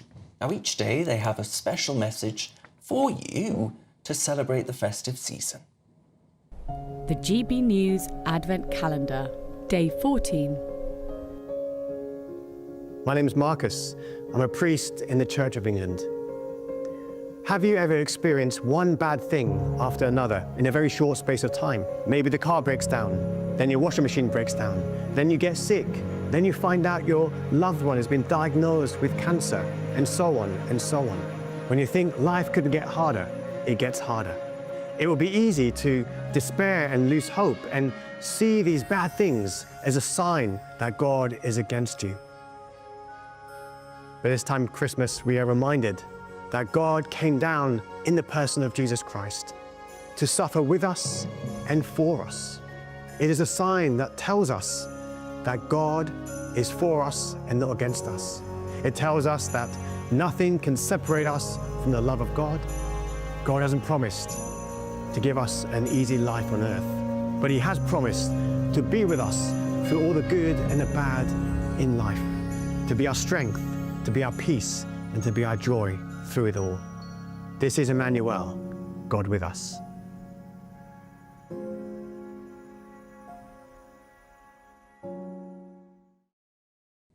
Oh, I think that's beautifully done, isn't it? Nice to see.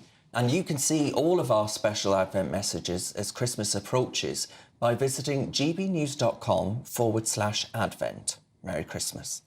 Now, Nana Aquia is up at 3 p.m. and she's just joined me in the studio. Nana, what have you got coming up for us all? Well, hello, Darren. Right, well, we're going to obviously carry on the story about Prince Andrew. I just don't understand how he manages to get himself embroiled with all the wrong people all the time, or so it would appear. So we'll touch on that, but I think I'm getting a bit tired of all the Andrew stuff, so we want to do some more stuff that's more relatable to the British people. And I know, obviously, the royals are important, but we want to talk a little bit about Ed Miliband and his plan to carpet the country with solar panels, which it's a good, there's a place for solar panels, but is this really the way we need to be doing things? Plus, I'm going to be speaking to a man called Max Studenikoff, who is the head of the CCF Forum, which is a climate forum where they try and raise money. They work with investors and backers to try and raise money to do good things on the planet and try and improve the environment, but they're not another COP26. I think that'll be quite a fascinating conversation with him. Plus all the other stuff, we'll be looking at the Labour government's reset. What have they actually reset? It sounds like they've just reset, solidified their position and just carrying on the way they are. And we'll be picking up some of the things that have happened across the week in my niggle. So that is on the way. Brilliant. Thank you very much, Nana. We look forward to that.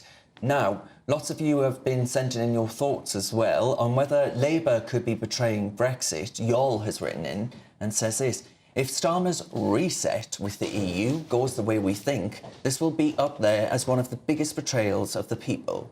Let's get our thoughts on that gathered now from James Schneider and Lucy Beresford. Lucy, the word there, betrayal, we were discussing earlier about how Starmer had said that he prefers Davos over Westminster. The image of the man in the mind of many viewers is one of someone who is completely removed from what's in the national interest.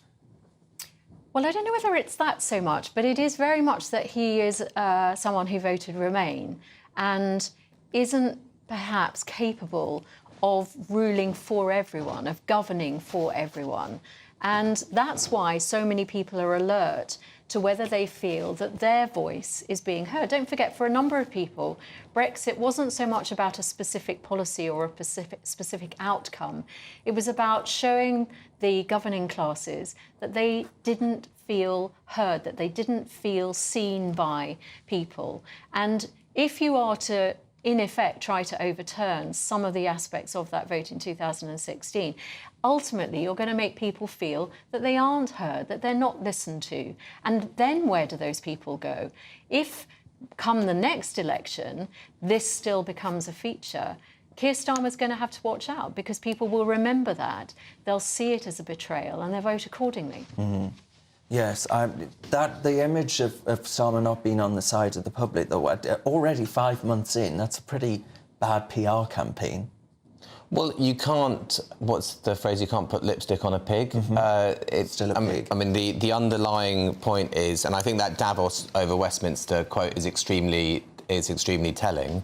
Keir Starmer and his government, and unfortunately, replacing another government that was the same, put the interests of those that are wealthy and powerful over the interests of the vast majority of people in the country. And that is what we are continuing to see, which is why I think they've become so unpopular so quickly, because at least quite a few people who voted for them thought that the Labour Party is meant to be more on the side of ordinary people.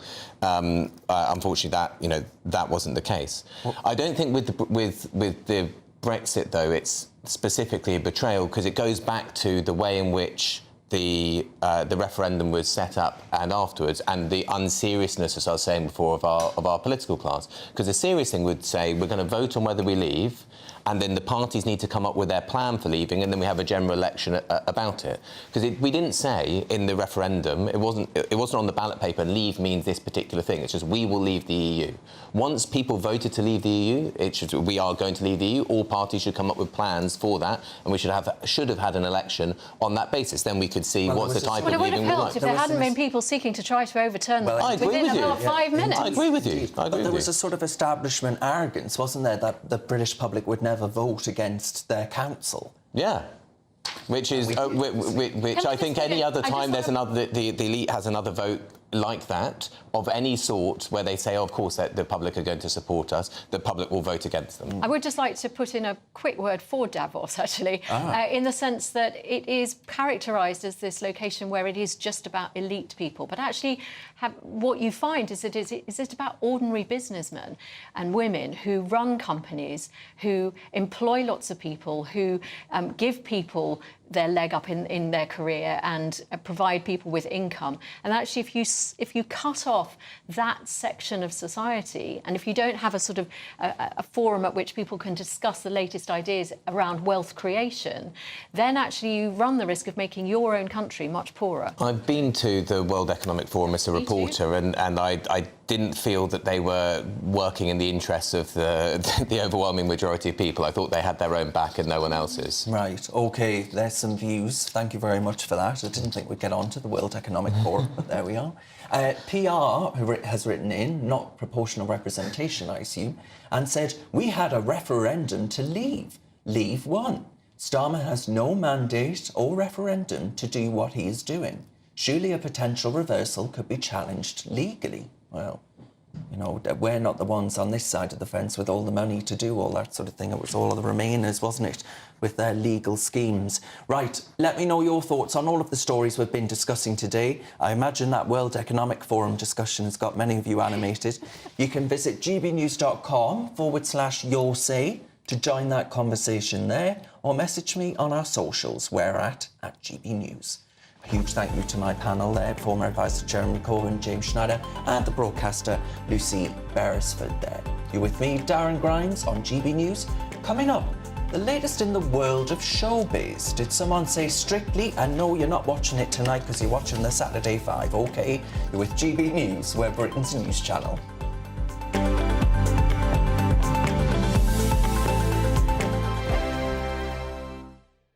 This is GB News, Britain's news channel. Well, let's speak now to Sales Director at Savills for Quinta Properties, Raquel Santos, who is live for us in Portugal. Raquel, good to see you this morning. Why are all these celebrities flocking to Portugal all of a sudden? Yeah, I guess it's just because of basically the great lifestyle that we have, security, you know, Portugal has kind of been a hidden, tucked away gem for quite a while that people didn't realize existed. And with the international flights that have, you know, with the American flights coming in, it's kind of been put back on the map as a country that's worth visiting and worth investing in due to the secure investments that we offer in real estate. Raquel, is it anything to do with tax rates? Because I think capital gains tax is, I think if it's over a certain amount, you pay half of your rate, which is 28%. Capital gains on shares and cryptocurrencies is 0. Is it anything to do with that? Because over here in the UK, big storm at the moment about millionaires apparently leaving in exodus because of the mooted increases in taxes in just a few weeks. Yes, so obviously the alterations that are happening with the UK in terms of the tax that's being implemented on the capital gains, as you mentioned, we've definitely noticed has become a big drive, mostly on the vendor side as well, who are looking to sell because they don't want to be hit, you know, with these higher capital gains, which is close to coming into effect. Raquel, have you noticed then millionaires, high net worth people from the UK getting in touch with you looking to relocate? Definitely. It's for multiple reasons, obviously, the changes that are due to come into place, obviously, and Portugal just seems to be a safe option always when things do kind of change. People opt to come into Portugal because we're quite steady, we're quite stable. GB News, the People's Channel. I'm Christopher Hope. From pop stars to politicians, I'll interview anybody in a pub who's got a political opinion. Join me every Friday on Spotify, Apple Podcasts, YouTube or gbnews.com, or wherever you get your podcasts. This is GB News, the People's Channel. Join me, Nana Akwe, for an informative, interactive news programme with a difference. It's fun. No, he didn't say that, Dave. I'm so surprised. I think there's an element of truth to that. Join me from 3 p.m. every weekend, only on GB News, Britain's news channel. Nightmare commute? Kick it up a gear with GB News Radio.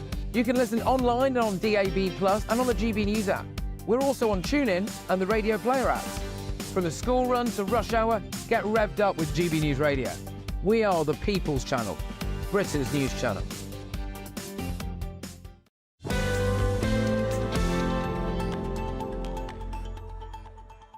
Welcome back to The Weekend with me, Darren Grimes, on GB News. Now, one of the nation's favourite sitcoms, Gavin and Stacey, returns to our screens on Christmas Day for one final time, allegedly. Fans have been treated to a special preview of the episode. Let's take a look.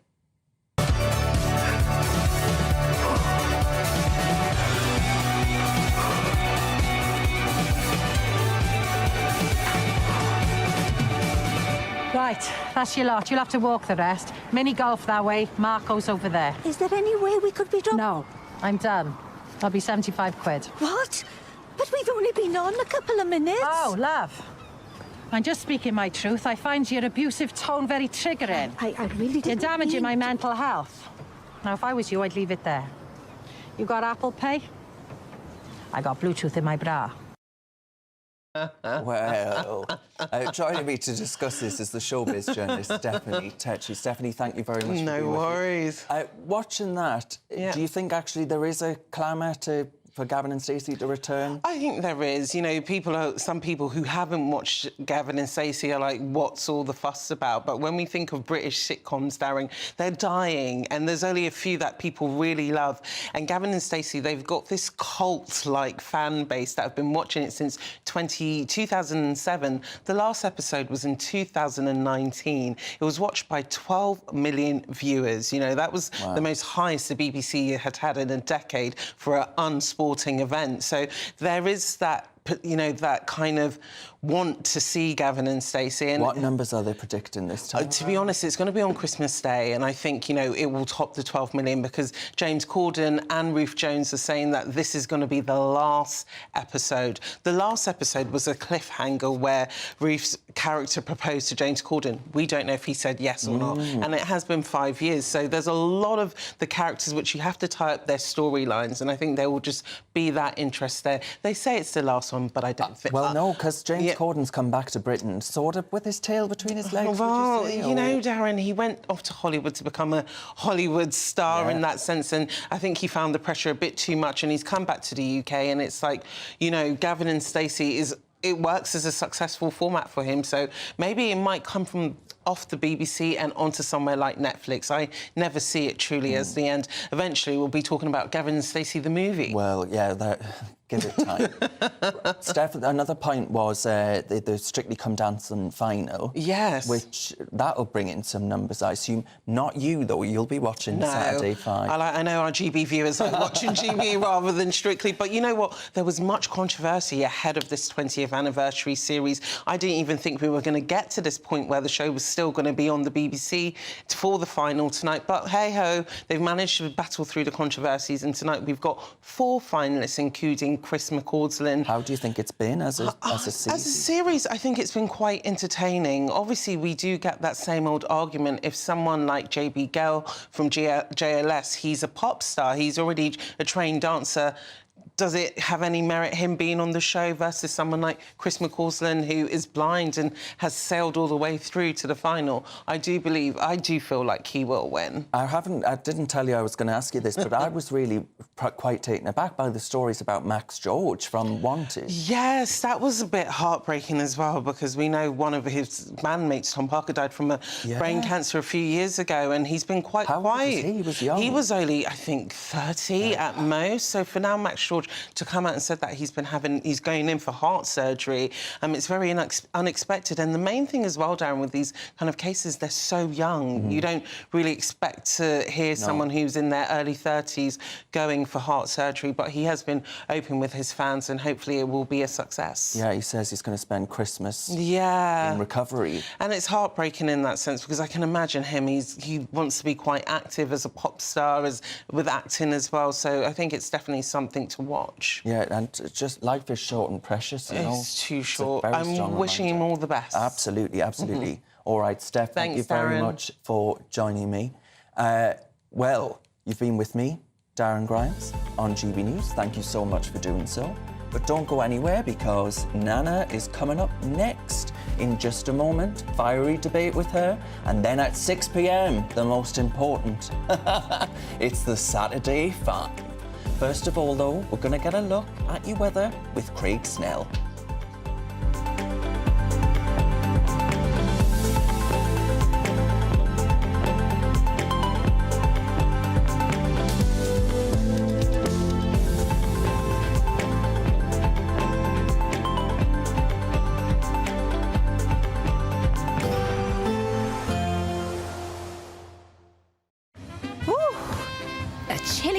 Will give way to a lovely, warm afternoon. Boxed heat pumps, sponsors of weather on GB News. Hello there, welcome to your latest GB News weather forecast from the Met Office. Well, looking ahead, unfortunately, it's going to be a rather grey few days ahead after some brightness today. Wettest of the weather always up across the north, and that's because we'll see further weather systems just move across the north at times. Further south, always going to be more under the influence of this area of high pressure, keeping things a little bit more settled here. So we see out Saturday with some clear spells initially across the southeast, but the cloud and rain further north will spread its way southeastwards as the night goes on. The rain weakening as it does get down towards the southeast, so very little rainfall here. But for all of us, we really end the night on a rather grey note, but a mild one. Temperatures for all of us starting the day relatively in double figures. But Sunday really is going to be a grey day for all of us. A pretty wet one too for Western Scotland. The rain really setting in right throughout the day. Some of this rain will be heavy and persistent, especially across the mountains. The far east of Scotland, here actually we could see some dry spells from time to time. Similar story really for northeastern England too, with again some spots of rain possible across the Welsh mountains.